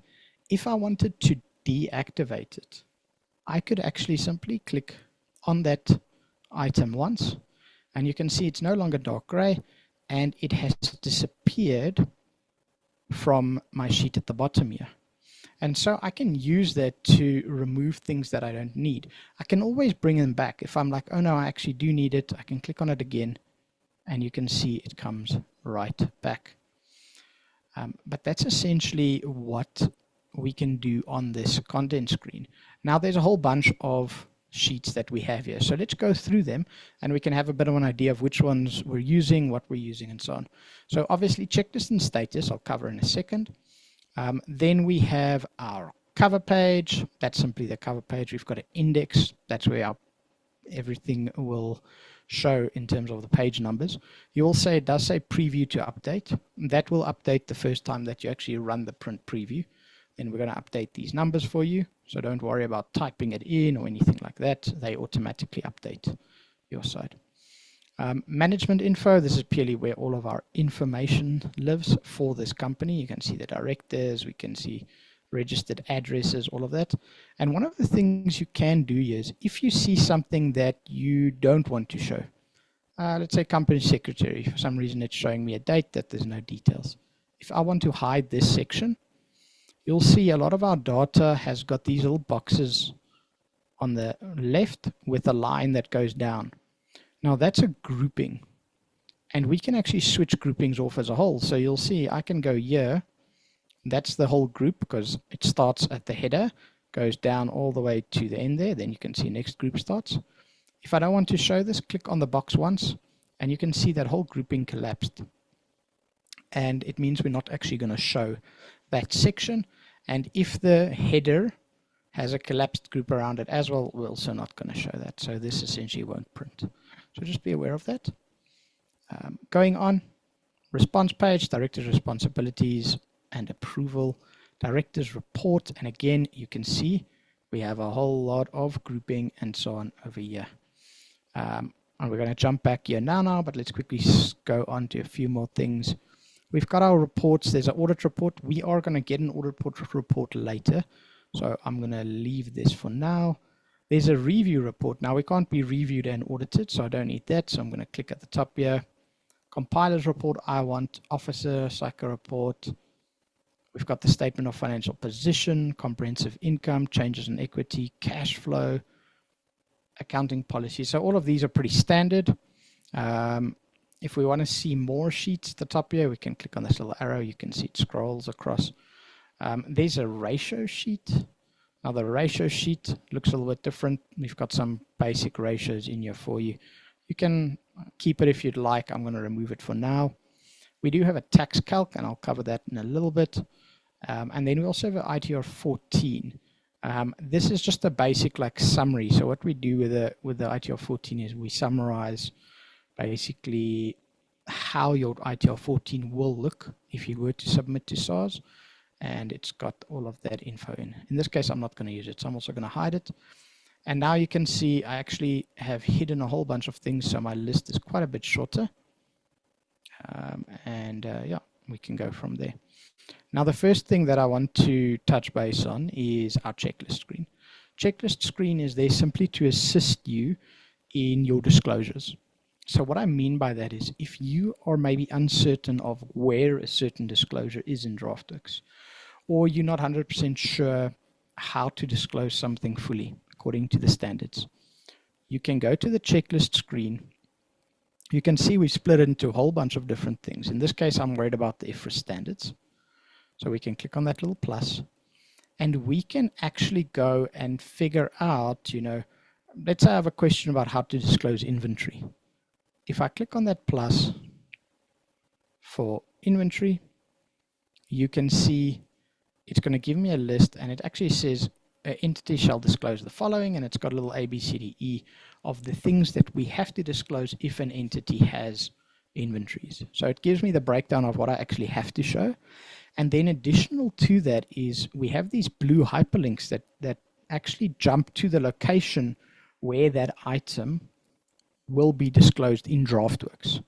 So a simple example, if I had inventory, I obviously need to have an accounting policy for it. This blue text says accounting policy. If I click on that, it jumps to my inventories accounting policy. And so essentially, I can just go and see, oh, there's the inventories accounting policy, and I can go and open it and go from there. Now, in my case, obviously, I don't have inventory, so not a problem. But super useful tool. Our checklist guides us to where to find things in Draftworx and obviously how to disclose them. Then there's a status sheet. So the status sheet is a little bit of a test for us. It tests to see if the financial statements are in balance, your cash flows are right, your retained earnings, all of your recons are done. The ideal scenario is if you are finished completing a set of financials, you're ready to send it off, double check your status page, make sure everything is 0. If it's not 0, then it actually means you're out of balance. It means you have to go and do a little bit of work to figure out what the issue might be. Now you'll see in this case, I have a statement of cash flows that are out of balance, and I also have, a PPE recon that's out of balance. Now, they are exactly the same number. Why is that? Well, that is because what we have done is we have taken all of the different recons and we've actually integrated them to automatically populate the cash flow for you.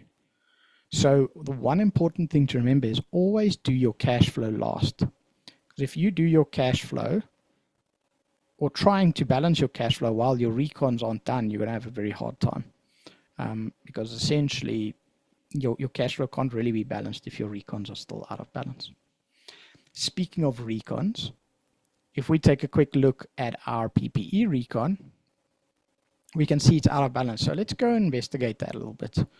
And I can click on the blue hyperlink and it's going to jump me to my recon note. And we can go and work on this. All right. Now, again, we're going to quickly pop through to some slides in just talking about how the recons work in Draftworx. Because it's something that we see quite often and people are not sure how to balance them or have questions around that. So we're going to go through it here and then we can actually do it in the file. So obviously a reconciliation is taking the opening balance, actually recording what your movements are, whatever movements they are. There can be obviously many different things. And then you have a closing balance, right? Then you take that closing balance and you check that it balances and matches up with our year-end trial balance, right? It matches there. And essentially that's what the recons do. If you are not matching, then you have a reconciling difference. So if we take a quick look at our file over here, just as a very, very fast example, right? We've got motor vehicles. We have an opening balance on our recon of 213. We have a closing balance of 213, right? But if we go to our working trial balance and we specifically look for the motor vehicles, if we take those two together, our closing balance should be closer to 235, right? And it's also over here. And so that's why, because these two are essentially different, we have a difference in our recon. Right, so what we've been looking at, we looked at the Draftworx opening balance and then we compared it to the TB and then we found there's a difference. So this is what Draftworx does for you. So that these little difference, orange difference lines essentially are calculated by looking at this calculation over here. Going on from that, as I said, our opening balances, they get pulled from the prior trial balance. Then we pull in all of the current year movements. So that's where we look at things like, if there are depreciation movements, if there are, all kinds of different movements that we have here.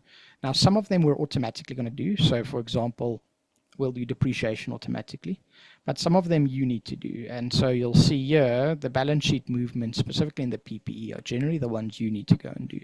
So that would be things like if there was an addition, so you purchased some, or the client purchased some new assets, or if there was a disposal. And they're always going to be indicated with a blue cell. So in a dark blue cell, we're going to show you that's where you need to go and type in, and you're usually going to require some manual input on your side. So just keep a look out for those. And we have the same principle across Draftworx. So anywhere where we do these recons, we're going to try and pull in as much information as we can for you. Where we can't pull in the information, you'll see we're going to have blue cells where you can just type in those items yourself. Going on from there, depreciation, obviously one of the big ones specifically now for PPE, is our depreciation in Draftworx essentially needs to be split out into our different into our different asset classes. Now, very often when you look at depreciation as an expense line item coming into it from your trial balance, it's oftentimes just a single line item. And so we do need to go and manually quite often split that in Draftworx. So that's pretty much it. So let's quickly go through those processes while looking at these PPE recons. So we've covered the basic calculation. So let's go and take a look here quickly on how it looks in Draftworx when we look at these. So as I said, the opening balances in our recon, you can see they have these long formulas in them. What they are doing is they're pulling in the values from the trial balance according to last year's values. All right. Then we have the movements, and as we said, this is where most of the confusion generally happens. Actually, also with the recons, because we need to go and see what pulls in automatically, what doesn't pull in automatically, and then manually put in items that that we have to here. So first things first is I can see there's no depreciation for motor vehicles. Now that's definitely an issue. So let's go and take a look. So there's a depreciation value over here. That's under my pizza oven, all right? So that's 100,000. So that might be a bit too much. So let's go and see why that is. If we go back to our working trial balance, let's clear the filter. And we go and look at our depreciation line item. You can see there we've got depreciation. Currently, it's linked to my other fixed assets, which is my pizza oven, right? And the full 100,000 is actually linked to that pizza oven, all right? We actually want to split this. We don't want that to be combined, all right? So we can go and figure out what that split should be. What did I do earlier? I pulled in a fixed asset register. Let's go and take a look there quickly. We can go investigate, you know, what the amount should be over here to figure out what our split should be. For motor vehicles, okay, here is our coffee machine pizza oven, and we can go and figure out what the issue might be. But there we've got our depreciation, and we can go and see, okay, there's 63,000 for the current year. And then we can actually just go split it out. So there's two ways of splitting it out. The first option that I have is I can go create a new line item in my TB. So I can go and create, let's say, 3301.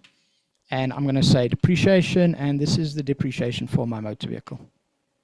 So I'm going to keep it simple. And we need to link that. So we're going to say E.9. And we're going to say motor vehicle. There you go, depreciation, motor vehicle owned, and we'll use that linking. Now what I want to generally do is I want to actually go and write a journal to split this out, because I don't want to just type in values, because we don't keep a record of that. And obviously for us, we have to keep a record of the changes we make, especially to the trial balance, because that's the source of truth that we end up working with on our side. And so we just need to quickly make certain here that we have got everything nicely done. And what I'm going to do, I'm going to go to my financial data, journal entries.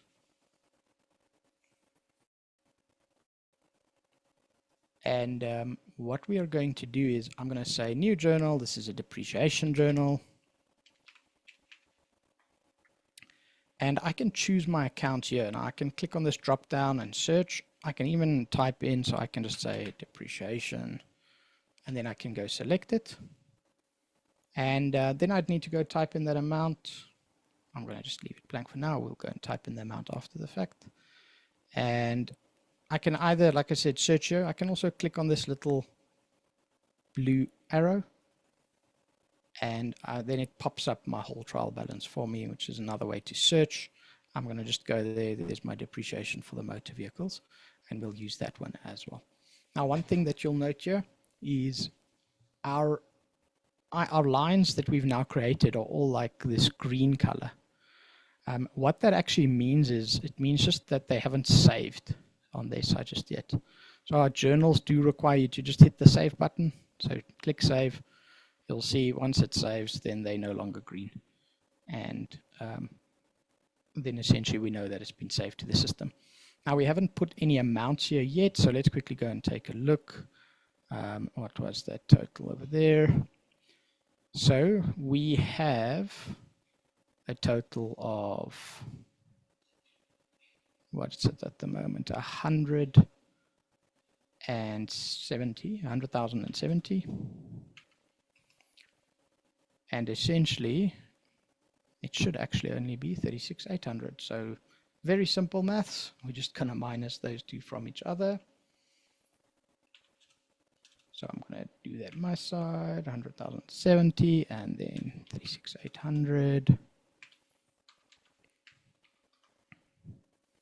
And we're simply going to go and say, all right, so we want to move it out of depreciation where it currently is. So we're going to credit that with a minus. And we are going to debit the other side of our journal. Save. If we now go back to our working trial balance, you'll see in the adjustments column, we have those transactions, essentially that journal that affects my final figure. And if I go back to the financials, I just need to click this little refresh button. And now what it's going to do, it just reloads essentially my amounts. And so it reloads, and if we take a look now, you can see we have our depreciation for motor vehicle correctly showing. And if we go to the side, there's the same for our pizza oven. Fantastic. Scrolling down a bit further, we're still out of balance. Why are we still out of balance? Let's go back to that calculation that we spoke of earlier, right? The calculation is, what is the opening balance, right? So 213 minus the depreciation of 63,000. And together that equals 150,000, right? Now, if we look at our closing balance of a year according to the trial balance, it says we should be on 235,200. And that's why we're still out of balance, because there was another movement. There was an extra movement during the year that happened here. So again, let's jump back to our asset register. And we're going to go and we're going to see, okay, cool. So the opening balances for the costs were there, but there was actually an addition during the year. And that we need to now take into account as well. So there's that 85. And now if I go and say additions from acquisitions, and I'm going to go type in 85,000. Now we get a clear difference. There's no longer a number there because we're actually matching up with the carrying amount from the working trial balance. And we can do the same with our pizza oven. And there's a 27,000. Now, because I remembered earlier, this is going to be the same. So 27,000 there will also balance it up. It was just an addition. If we go back to our status, you can see my PPE recon for the current year is now 0. And as I said earlier, it actually affected our statement of cash flows also. So very useful. Remember to do our recons before we do our cash flow. And yeah, the recon's really as simple as that. So if we just pop in there again, remember the calculation, opening balance movements equals a closing balance, and that has to match our TB. And then we're going to try and do as much as we can for you. Depreciation from the trial balance if it's split out nicely. But if you see blue input cells, remember you need to go and type in those movements. Disposals, purchases, all those kind of things need to be typed in. Great. The prior year, we also have some issues there. So let's go and take a look. If we have a similar case there, we also have some things out of balance. So again, we can just go and take a look at our asset register. If you have it, that's probably the easiest place to kind of investigate. But yeah, you can go and do it there. And then again, you need to go and do your additions and disposals. So I have it on my side just to take a quick look. There was a 50,000 addition over there, and then just to check quickly, yeah, there wasn't any other addition in the prior year. Fantastic. And then again, you can see the difference that remains is just our depreciation again, because we've got all of the depreciation in the pizza oven and nothing in motor vehicles. I can go do another journal, but there is actually another way that we can do it as well. And the way to actually sort it out as well is we've got these little rounding corrections, these yellow cells that are at the bottom of our PPE items. And what we can do here is we can move essentially move our depreciation around using these. So instead of actually going to do a journal, I'm just going to say I know for a fact that my depreciation last year, I'm looking at last year's financials maybe for motor vehicles, whatever, I know for a fact that it was 52,530. And I can type that in. And important to remember my minus because it's depreciation. And you can see it automatically adds it in over here. And now this balances out. An important factor to remember is we still need to make sure that our total depreciation matches up with actually what's on the, on the working trial balance. So I need to now take out that 52,000 out of this section because this is also still pulling through from the working TB. And so I'm just going to go and add this back essentially. And now I've got no difference because I added my depreciation here and then I removed it over here. And so that's another way to move the depreciation around. Rather than doing a journal, you can use these rounding cells. Super useful way to do our PPE recon. All right, now let's be quite quick about this. So we're going to go through and we can see, okay, status looks neat and tidy. And we're going to keep going and looking at a few other things. Important thing to remember now, I'm just touching base on the director's report quickly.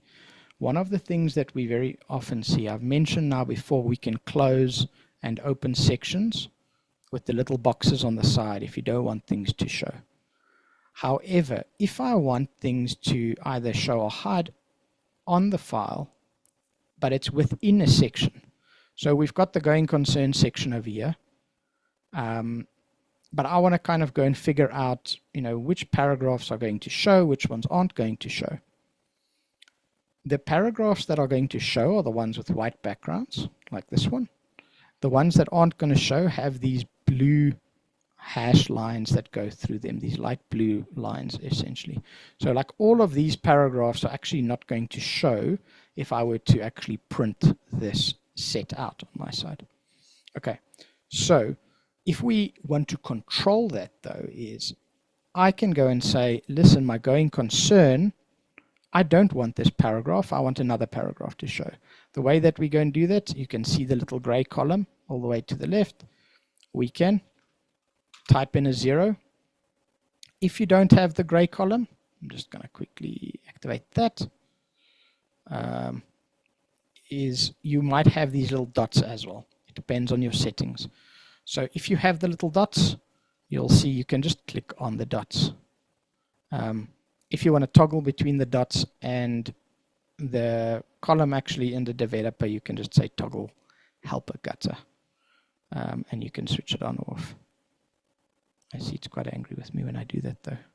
But yeah. So we can go and say, I don't want this paragraph. However, I want this paragraph. And I can go and click on the dots there and then it opens up. Additional to that is I can also go and insert my own stuff. So if I don't want this to show, I can right click insert rows. Or if I want a different paragraph rather. So I want a different paragraph to this one. I'm going to insert some rows. And I'm actually just going to type in my own thing, whatever I want. So very simple to actually go and edit a Draftworx cell, at least if it's not a locked cell. So we'll cover that in the advanced, but there are locked cells and unlocked cells. These are unlocked, and so essentially I can go through and unlock these and go through them like that. Right.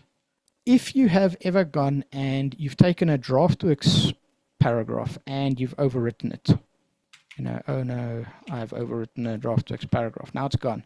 But I actually wanted that paragraph. I made a mistake. I have now removed it and I've made a mistake. What we can do is go to template tools, and under template tools, you can just say replace cells from template. And if I click on that, what it's going to do, it just asks me, am I sure? I can say, yes, I am sure. And it actually just replaces that back with the Draftworx formula again. So it's a super useful tool that you can use if you ever have a case where, you know, you've accidentally overwritten Draftworx formulas or anything like that, and you want it back, go to template tools, replace cells from template, and it does recover that for you. Very useful tool to use. All right, so now what we're going to do is I have, working on this file, I've actually received a mail from one of my clients, and we need to do some work for the client. So you can see I have received a set of financials, and it's actually sent by Taff, who couldn't join us today. By the way, Taff, I don't know if you are listening. Thanks so much. She'll definitely be back next year. We've just running around doing a million things, and she was unable to join us this year for our mid-year demo. But the client sent this to Taff, and it says, SARS is knocking at my door. They want 2026's financials. And this is for Samurai Sourdough. We did them earlier in the year. Now they need to finalize their 2026 financials. Otherwise, apparently, they are going to take away the breadmobile. So we don't want the client to lose anything because SARS is knocking on the door, especially with all of their wild auto assessments.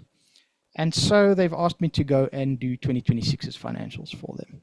So this is a bit of a jump, and what we're going to do is we're going to jump straight to that, because we can always complete the daily slice still. There's no deadline for this at the moment. I've got some time. So we'll work on the daily slice again Thursday. But now we need to jump straight into our Samurai Sourdough file, and we need to go get that sorted, right? Now I'm going to just close up here. And what's nice is everything does save automatically. You can see that blue line was flashing at the top there a few times. So those are just items saving as I close them. Something to mention there is if you are doing like a lot of work and you want to close the file immediately, like let's say I was working on my financials, rather than closing like your whole web browser, close the tabs like I just did. So like, you know, click on this little X over here, close the tabs, go back to clients, and then close your web browser. The reason being is data is traveling from Draftworx to our server, right? Any changes that I constantly make is traveling from my computer to the Draftworx server. Now, if I go and I close my whole browser, it cuts off that connection, hard fail, like immediate, instant cutoff. All right. Whereas if I close the tab, we still, on the Draftworx side, what we've built in is say, okay, he's closed the tab, send all of our last adjustments through, save all of that information, and then that happens. So we actually have it helps you so you don't lose data. Whereas if you just immediately close your browser, there is actually a possibility you could lose data just because we're actively sending it still. And if you cut down the browser, it cuts our connection immediately. We can't really change that, unfortunately. But if you do it nicely, yeah, you'll see the blue lines flash at the top, like I said earlier. Just make sure that's done. I usually then wait, go back to my clients, and then I'll close the browser. It's just a nice way to make sure that you don't lose any of your work. All right, cool. So let's go into Samurai Sourdough. So we did 2025 last year. Now I am going to go into 2026. So I'm going to go into the file. A few nice things. So as we've mentioned before, client setup already done. Right, we finished this file last year. So you'll see there's a working trial balance here already. All of the data's in. My financials have been done. All of the information is here already. I can go have a quick look, pop them open, that kind of thing. But I mean, the status looks good. There's no issues there. And you can see it's nice and short. So obviously I've done work here. So we don't have to worry about that. Let's roll this file forward. I'm going to go to Client Setup, and I'm going to go to Roll Forward. So I'm going to take it from 2025 into 2026. The first screen that we see on the roll forward is we are able to choose the roll forward type, either year-end close or a balance sheet roll forward. Balance sheet roll forward is only really ever used if you're bringing in monthly management data. Most of the time, we're going to say year-end close. You can switch the framework. So if your client has grown a whole lot or something like that, you can maybe switch to like full IFRS. In this case, I'm going to leave everything as is. I'm going to say next. Now, we're going to go through and we have an option. We can copy the current financials or we can copy the new financials from our templates. Now, copy current is what you want to use most of the time. The reason for that is any customization, any changes that you've made will be kept into the new year if I say copy current. We do move your current notes to prior. So if I have typed something in to the current year, it's automatically going to shift to the next year if I have this ticked. So generally I leave that on. There is a replace current reports with defaults. What is that? That is if there are certain reports here that I want to refresh from the template. So I want a new version to appear in my file. Then I will go and either tick these off or on. So you'll see a bunch of them are already on by default. The director's responsibilities, the audit reports, compiler's reports, all of those. Some of them aren't. So the director's report's not. Why is that? Because I have customized there. I've gone and typed a lot of information. I've made changes. And so I don't want to tick this because if I tick it, it goes back to the Draftworx default. So I'm actually going to leave that one unticked because I want it to be custom as I have built it. I can then go next. I'm happy with this. You'll see then we've got a screen that is called Disclosure Updates. And this is actually a very important screen because obviously the standards are changing constantly, right? So our Draftworx standards need to be updated. We keep them in line with anything that changes. IFRS side, the Companies Act side, FRS, for all of the different things. We keep those things up to date. So for example, IFRS 18 is, that's been released. It's going to be compliant for anyone that has a financial year after January 2027. And so we're actually actively working on that at the moment to get that updated so that clients will be able to use it next year. Now, once that is in place, what's going to happen is there's going to be a little tick box here that I will be able to tick to apply, for example, IFRS 18. And what that will do is it's going to bring in all of the changes that are required. It's going to bring all of that into the new year's financial statements. And the reason for that is obviously, well, we want to make sure that you're up to date with the disclosures as required by law and by the standards. In this case, obviously, this file is still relatively new, so there's nothing in there that I have to worry about at the moment. I am going to say next. I can pull my working papers forward if I want. There might be some here that you can just select and it will roll those forward for you if you've completed anything. So like if I did complete an engagement letter and I want to use the same information, maybe just update a date or two, I can just tick it over here. But in this case, I'll leave it blank for this file and we're going to say finish. Now, again, as I said with Draftworx Cloud, we're paying per file that we do per year. And so now I'm getting billed again for the 2026 file for Samurai Saudo. And I'm going to say OK, and we roll forward into 2026. So it's going to take a second or two to do the roll forward for us. And there you go. You can always be sure which year you're in. Just have a look at the top there in brackets. You're going to have the year that's that you're actively in at the moment at the top there. As I said, client setup, all of that stays the same. I don't need to go and modify anything there. Working trial balance. This will now have created a new year for me. So there I've got 2026, right? However, the difference being is you can see my balances are all zero because obviously it's a new year. So we haven't gotten any balances yet. Now, one of the things I mentioned earlier, one of the integrations we already have is we've got an integration with Sage Business Cloud, Xero, and QuickBooks. And with this client's already been set up actually with a connection with Sage.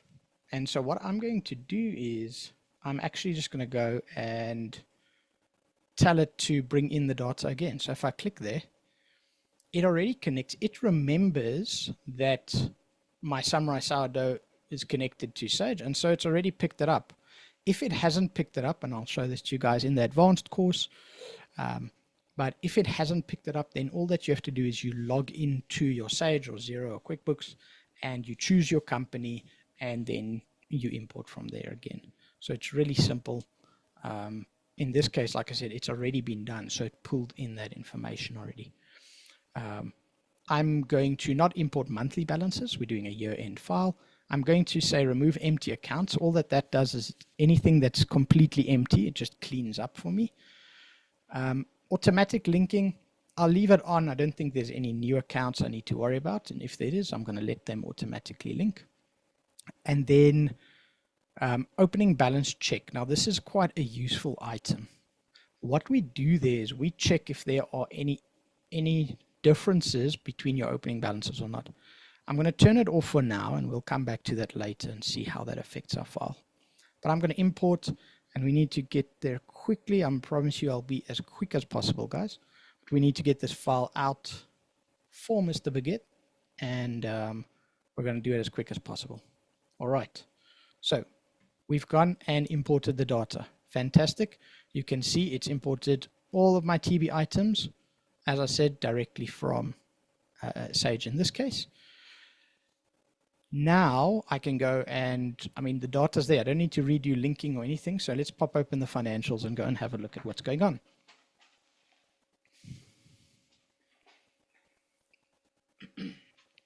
So there you go. Okay, so on the status page, what has happened? We see there's a retained earnings problem. There's some PPE issues there as well. But the retained earnings problem is probably the biggest one that catches my eye. What happens when I have a retained earnings problem? And why does it happen? It's something that we see very often in Draftworx. And the most common cause of that is journals were done in the prior year of Draftworx, but they weren't put into the accounting system. All right?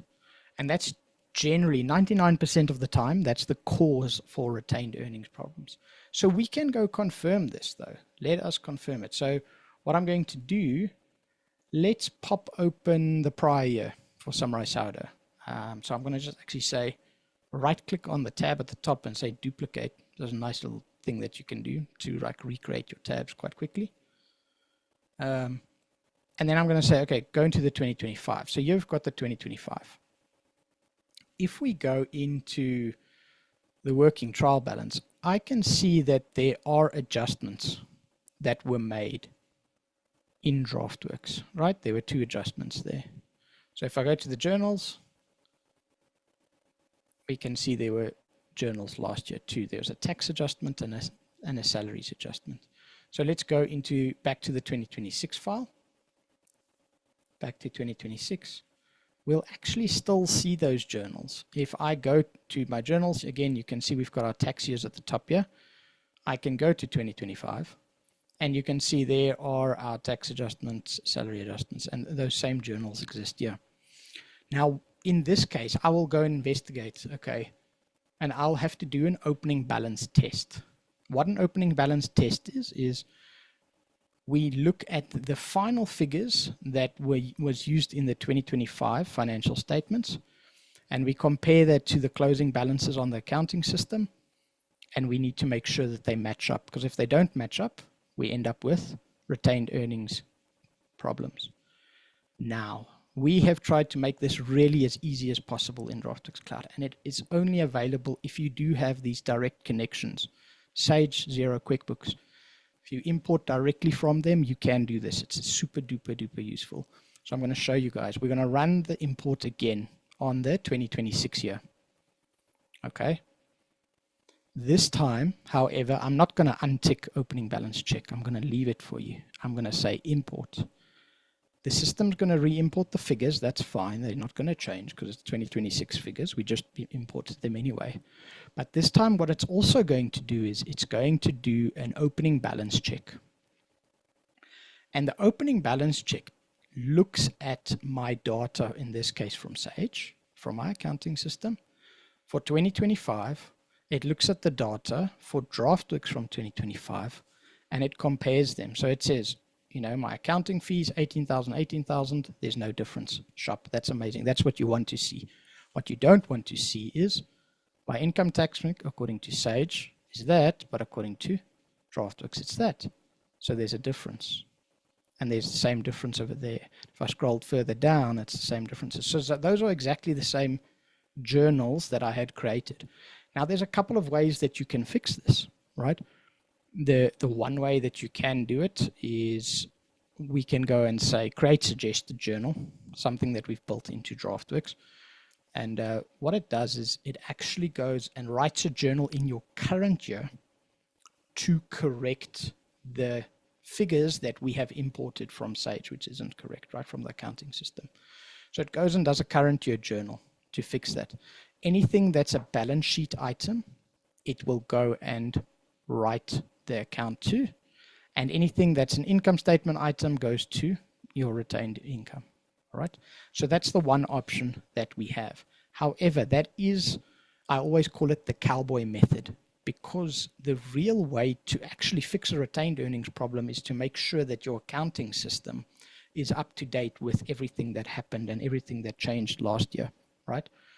So we actually want to adjust the figures, in this case in Sage, for 2025. We don't want 2020 to make journals in Draftworx for 2026, because again, what also happens if we don't correct it in 2027, we're again going to have a problem, and it actually becomes more complex as time goes on, because you just keep rolling that balance that needs to be fixed on. And so you actually want to fix it in the accounting system. So I'm going to actually rather do that. So what I'm going to do, let's delete this, delete my selected entry. We're just going to get rid of that one. And now the way that we fix it is, instead of writing cowboy journals in Draftworx or anything like that, we're actually going to take these journals and we're going to send them back to Sage.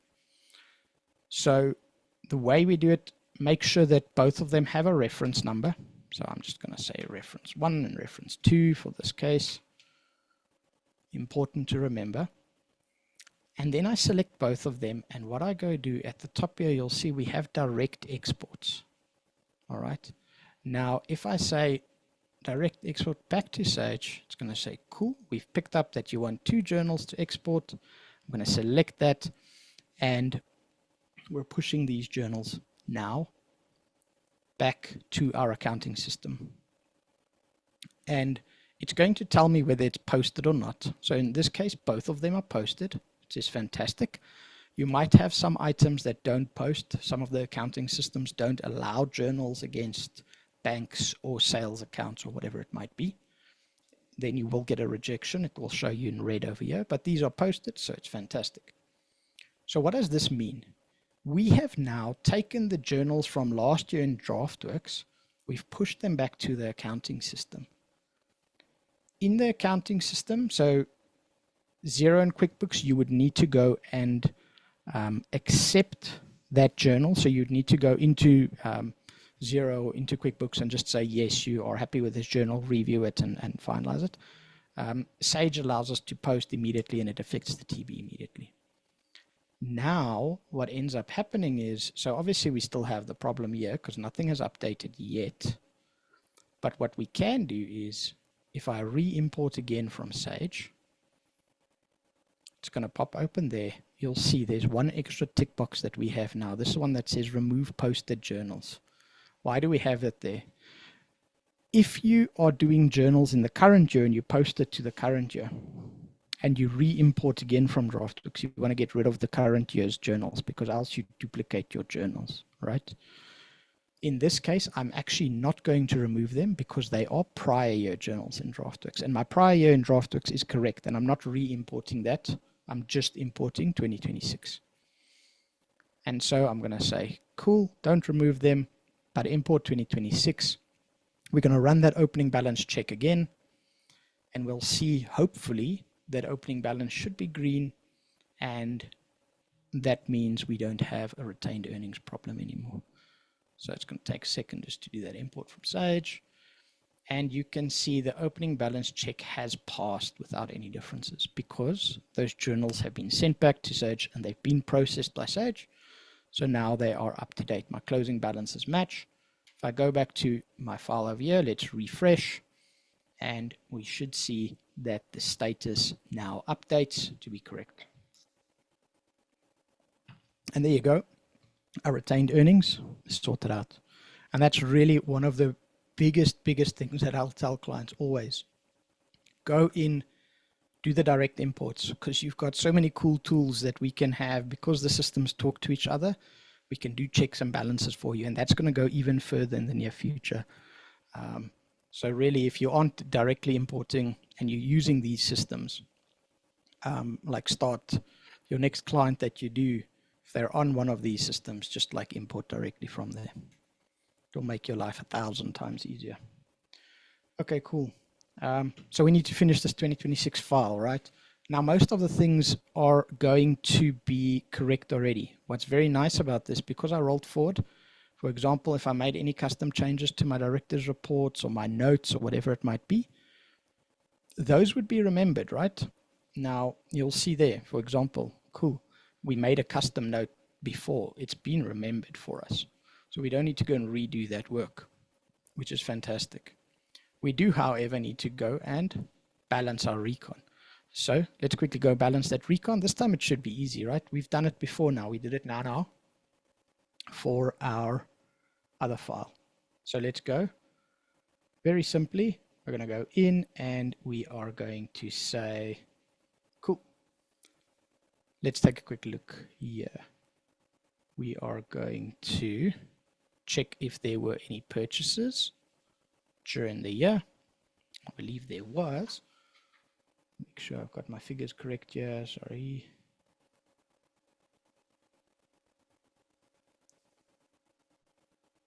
Okay, cool. There were definitely changes. I just need to figure them out. Interesting to note one thing, just to scroll down, you'll see we did last year's acquisitions has automatically moved to the prior year section of my PPE note. So I don't need to worry about having to redo the prior year. Again, we've covered that for you. So it keeps it nice and nice and simple in that case. All right, let's quickly see what type of movement there was here. So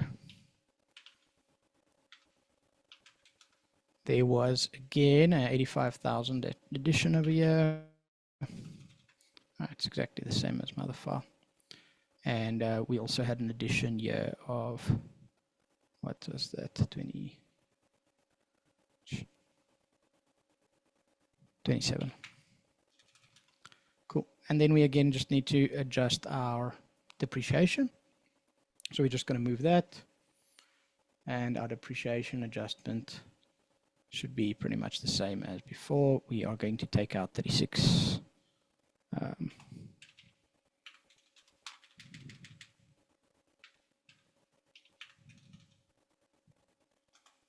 Cool. There you go. So that is now looking good. Our depreciations there match up. And we follow the same principles, right? All that I did there is I made sure that my opening balance plus minus my closing balance amounts equals the closing balance on the TV. If we go back to the status, we're balanced out there. The one thing that we've got left here that I'm not too happy about is we've got a statement of changes in equity that says 50. Now, what is that? If we go and take a look at the statement of changes in equity, what it's picking up there is, if I scroll through, so the statement of changes in equity starts with my prior year. We're almost done, guys. I know it's getting a bit late. But my statement of changes in equity starts with my prior year. So that's 150. There was no movement. It closed off at 150. Fantastic. Opening balance was then 150. Then there's movements of some kind. And my closing balance was 200. So it's the same concept of that PPE recon. Opening balance plus minus movements is closing balance.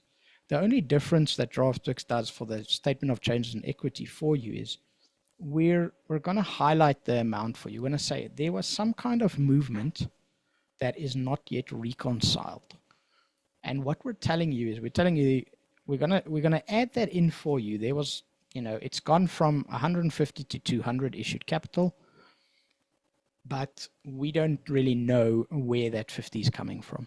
And what you can do is, that's why there's so many items over here. So pretty much anything from there are all the different type of movements that can take place in your equity accounts. So go in and make sure that it's correct here. So if it's some kind of unique movement, I can even use one of these others. Again, same concept as what we had in our working TB, right? If anything says other 1, 2, 3 or whatever, we can go and edit it. So I can go and say, you know, it's whatever, some kind of movement, XYZ or whatever, ABC. So we can go and do that. In this case, actually, I'm going to keep it very simple because this movement was actually there for an increase in my issued capital. And you'll see we have an issue of equity over there, and I can actually just go type it in. As soon as I type in that 50 year, you can see it automatically removes it from the other changes not yet reconciled, because it is now reconciled. We have told the system that that 50 that was out of balance comes through from the issue of equity. Go back to the status. Again, we're balancing it out there. And so we're starting to look good. This file's almost done. Let's take a quick look. There looks to be a few issues on our tax recon. All right, so again, we're looking at recons, right? So let's jump in and see what the case might be. Now, this one's quite unique, and I've seen it before. We've already gone and balanced the prior year, right? But for some reason, it's out of balance. So last year, we had it correct, right? It was 0 last year. But something has happened to cause it to be out of balance this year. The reason for that is, I've seen it once or twice. It doesn't happen often. But you will see at the top here, there is a few questions. And one of the questions is, does this entity, you know, qualify for small or macro business tax? And then I've said yes. And then we actually have an option here of you need to choose which years qualify for smaller business tax, because obviously not both years always apply. Sometimes it's only 1 year. And so in last year's file, I had gone and said that this 2025 qualifies for small business tax, but 2026 doesn't. But in this year, it didn't modify and update this. So I just need to go and say again, you know what, last year doesn't actually apply. They don't get small business tax rates.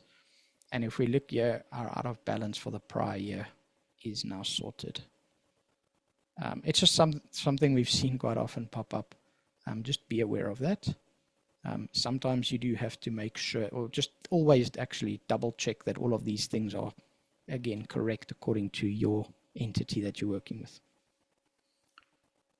Then going from there, we can go and take a look at any add backs as well. So what we often get is, and this is essentially, again, we're doing the same check as what we've been doing the whole time for every single recon. We're saying, you know, what is the opening balance, and we compare it to a closing balance for the SOFP item. For the SOCI, we're actually just checking, does my total tax expense match what I have calculated on this recon? So if we go to Statement of Comprehensive Income and we look at our tax expense, we've got 137,000. And if I go to the tax calc, we're calculating 132,000. All right, so you need to make sure why that happens. Now, it could be a number of different things. Either it means my working trial balance is incorrect. Maybe I need to go recalculate, double check my working TB and make sure that my tax expense for the year is correct. Alternatively, if I say my working TB is already worked out correctly and it's sharp, there's no problems, maybe I did some add backs that or additional deductions, you know, when I did the initial calculation for tax. And now I need to get Draftworx to understand those as well. So what I'm going to do in this case, I'll say, you know what, that is 100% spot on. What has happened is this client maybe had, I don't know, some donations that are not allowable. So it's not allowable as a thing. So you'll see we have lists over here, which you can actually select. And what's nice with this is if I do this, that ITR 14 sheet that I mentioned earlier, it will automatically update. So in this case, there's donations that are allowable, right? S18A. However, these are other donations that the client did. So he went and he did a whole bunch of donations that are not tax deductible. And therefore, I am adding them back. So it's a positive value. So it increases my taxable income. So you can see my profit before tax calculated purely on income minus expenses was 491. However, there was some non-allowable deductions, which I now added back. And now my calculation changes and I get 137,249. And if we go to our statement of comprehensive income, it matches up. And again, status. So you can see our SOCI part of the calculation has been corrected. What about the SOFP part? System is doing a very similar calculation again as to all of the calculations we've kept on doing. What it's saying is, it's saying I had a opening balance from last year that pulled through and that it's getting from the trial balance. Then there are a bunch of movements that are possible and then we get a closing balance.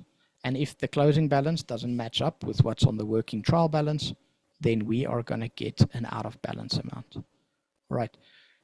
What does this mean? This means I need to go and look at my tax return, my statement of account for tax, and I'm going to say, oh, yes, you know what happened is these guys actually made a payment.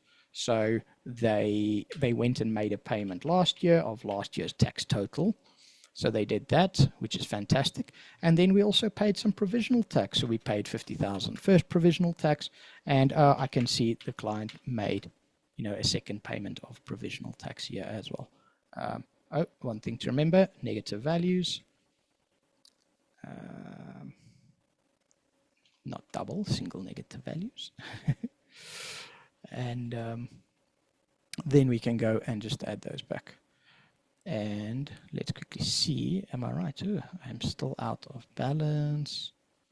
Let's have a quick look. Why would I still be out? We just need to go and double check those items. But generally, we would probably just go and recheck our SARS amounts or whatever it might be, and just make sure everything balances out nicely. In this case, I'm going to do a little bit of a cheat to get this file out, but we'll just say we did a whole bunch of payments. And at the end of the day, we've got our status to be 0 as well. So fantastic. Everything is 0 on this file. We are pretty much ready to print it out. Let's take a look at the printing, and we're going to go and look at a few other things on our side.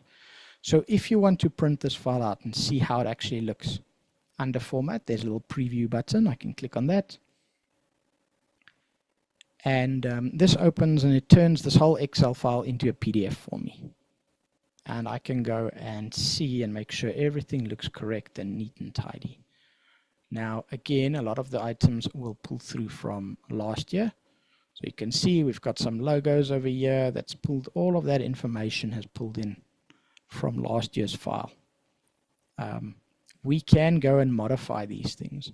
So, for example, the cover image, if I go here to cover, there is that image. I can change that image if I want to. If I say change image, it's going to pop up a screen where I'm actually able to go and modify that cover image if I wanted to. I'm actually happy with this cover image, but let's say I want to move it. So let's move it to the top over here. We are going to go click on position, and we are going to go and just make it the middle center or top center rather than that, and apply, and it's going to move that image around. And you see it moves it where I want it. If it's too close to the top for me, I can move the top margin as well by increasing my centimeters. So we're finishing up this file, we're getting near it, and each time I make a change on here, I just click apply, and then it reloads that preview for me. Let's go through the rest of the file and have a few looks at things. So there are letterheads. What are the letterheads there for?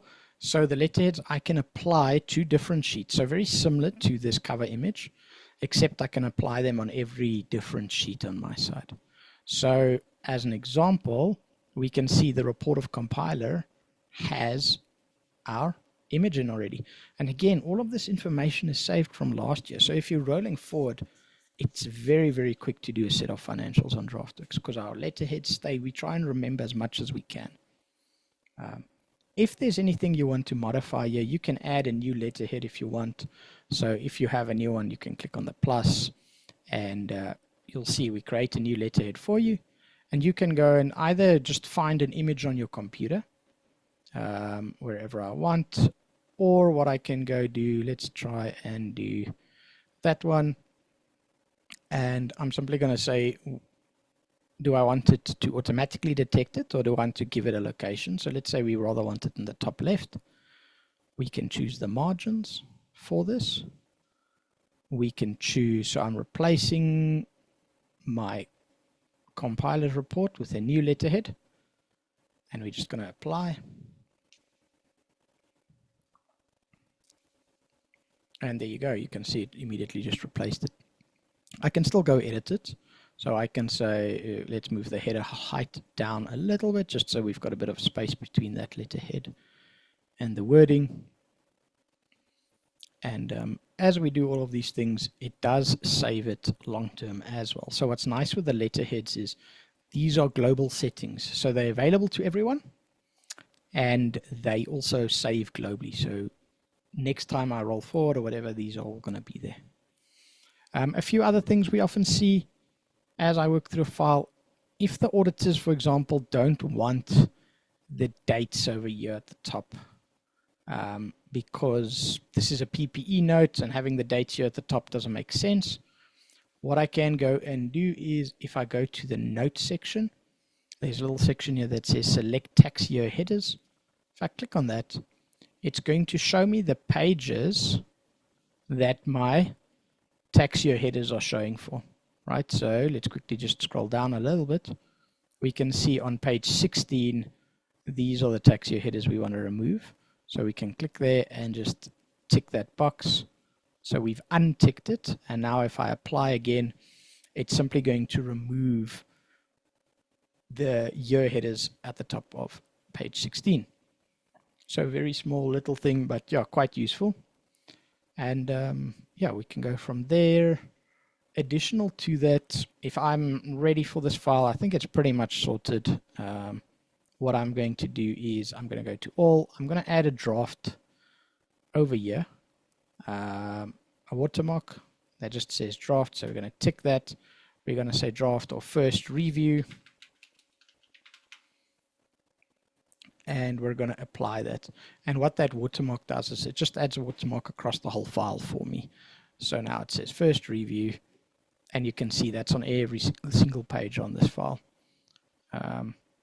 So it's just a nice way to kind of add. If you haven't finalized it yet, you've got that in place on your side already. And that's pretty much it. So if I'm happy with this file, I think I am. What I can do is I can actually send it off to my client. Now we've got a couple of options. I can print it out. I can actually just simply download. If I click save, it downloads the PDF directly for me. Alternatively, there you go. You can see the PDF popped open. And then alternatively, what I can do is if I click on these, these 2 lines, there is an option to send this to the client portal. And it's actually one of the cool tools that we have is I can send this to the client portal. I can choose where to save it. So I'll save it here in financials. And I'm going to say create a request and send. And what this does is, I can just say here are the FS, save the breadmobile, and I'm going to assign that to Mr. Baguette so that he gets an email and a notification that essentially I've sent through the files. And so it's just a cool little tool. He'll get an email with a request attached to it that says, here's the financials, and he can go investigate that further and essentially work on the files from there. Those are pretty much all the basic things. One of the other things just to mention as we're coming to a close for today is if there are any other issues or you have any problems with Draftworx, please do not hesitate to contact our support team.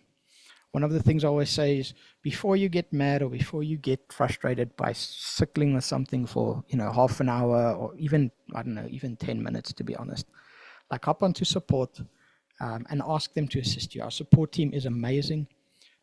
They have super in-depth knowledge about Draftworx. They actually understand accounting. They are really amazing package of humans. And so essentially hop on to support, access and chat to them if you need anything. The way that you can do it is anywhere that you are in Draftworx, you'll always see this little question mark in the top right. Click on that. And there's a few options on getting support. There's knowledge base, there's remote support, and there's contact support. So knowledge base, for anyone who wants to kind of self-help, go and take a look at the knowledge base. There's a lot of very useful articles and things there that you can go investigate. So I can search, for example, two-factor authentication. If I click on that, then I can actually search and see how to actually activate two-factor on my account. So there's a whole bunch of cool things like that, and we can simply like tab through this and you'll see it's very cool. It's like shows you images of how to do it, where to click, all of those things. So that's option 1. Then you've got 2 other ways to actually contact the support guys. So I'm going to show you contact support first. So contact support is if you want to just send an email to our support team, you can do that. It's going to pop up the screen. I can type in a message and say, I am with XYZ. And if I now say OK, what it will do is it's going to send this file into our support team. They have temporary access from our side. So from Draftworx, we're going to temporarily access this. We're going to be able to address whatever issue you have. So that's one option that you can do. The support takes a little bit longer to get back to you than the remote support. So the remote supports are absolutely fastest support that we have. If I click this remote support, it's going to open this little screen where it says loading TeamViewer now, and it's going to start a download. So just be aware of that. It does start a download. You don't have to download it every single time that you need support. You can save this. It's a little file called TeamViewer QS, and you can actually save it on your computer, wherever it is, on your desktop, on a folder somewhere, and you don't have to run it or download it every time. You can just rerun it. So I'm going to click on that.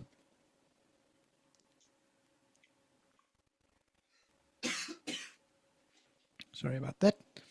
Now it's going to take a second or 2 to load, and you'll see it's going to pop up this little TeamViewer quick support. It's loading at the moment. So it's saying my session code has got zeros. There you go. So now you can see my session code's been populated. And as before, our name is Zeus. And so I can now go and type in here and say, I support, I need help. And one of our support staff will come and chat to you. And it takes a second or 2, but you'll see they're absolutely quick when they message you. And then what they're actually able to do is they'll be able to hop onto your computer. They'll be able to see your screen, which is one of the biggest things that we've seen that really helps when you need support, is for us to see what you see. And that's why we use this TeamViewer support, to actually see your screen, because otherwise we need to tell you, okay, hey, can you try and click over there for me? Or can you see this button? Okay, click this button. And so to avoid that, we actually hop onto your screen and we try and assist you. So there you go, Lazan has come to help. And I'm just going to say, no worries, got it sorted. And we're going to tell them that they all rock.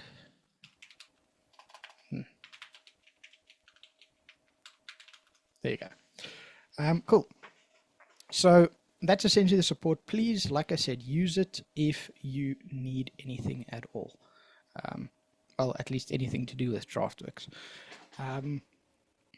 So the support team will be able to assist with that. The one thing they cannot support and assist with is specifically accounting queries. So we can assist you with the,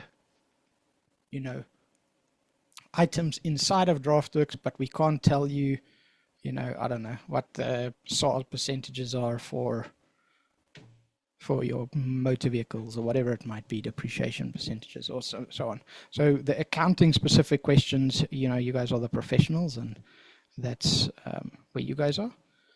But everything else we'll be able to assist. And yeah, the support guys are really one of the most amazing things. I saw a bunch of hearts fly, and that's generally the reaction of our support. People really love them. So if you need anything, please always shout and let us know. But that's pretty much everything for our basics webinar, guys. Thank you so much, everyone, for joining me. And yeah, if you do need anything else, you're welcome to shout. As I said, we're going to be sending out our slides to you, and we will also be sending the recordings to you, sending the certificates to you, all of those things. Christo, thank you very much indeed. Thank you to Clarissa as well, who's been in the background. She's been multitasking like you can't believe. And so thank you for that, C. All the questions have been attended to. And then last but not least, thank you to each and every one of you for joining us and for staying on. I see that the majority of you have actually stayed to the end, and that just shows us how much you've enjoyed it. And Christo, thanks a lot. We'll see you in 2 days' time. Yep, and see you all in 2 days, and yeah, we'll finish up. Forward to that. See all the hearts coming company. through. You're a rock star, man. Well done. Have a fantastic one. Cheers, guys. Okay. All right. Take care, everybody. Cheerio. Cheers. Bye. Bye.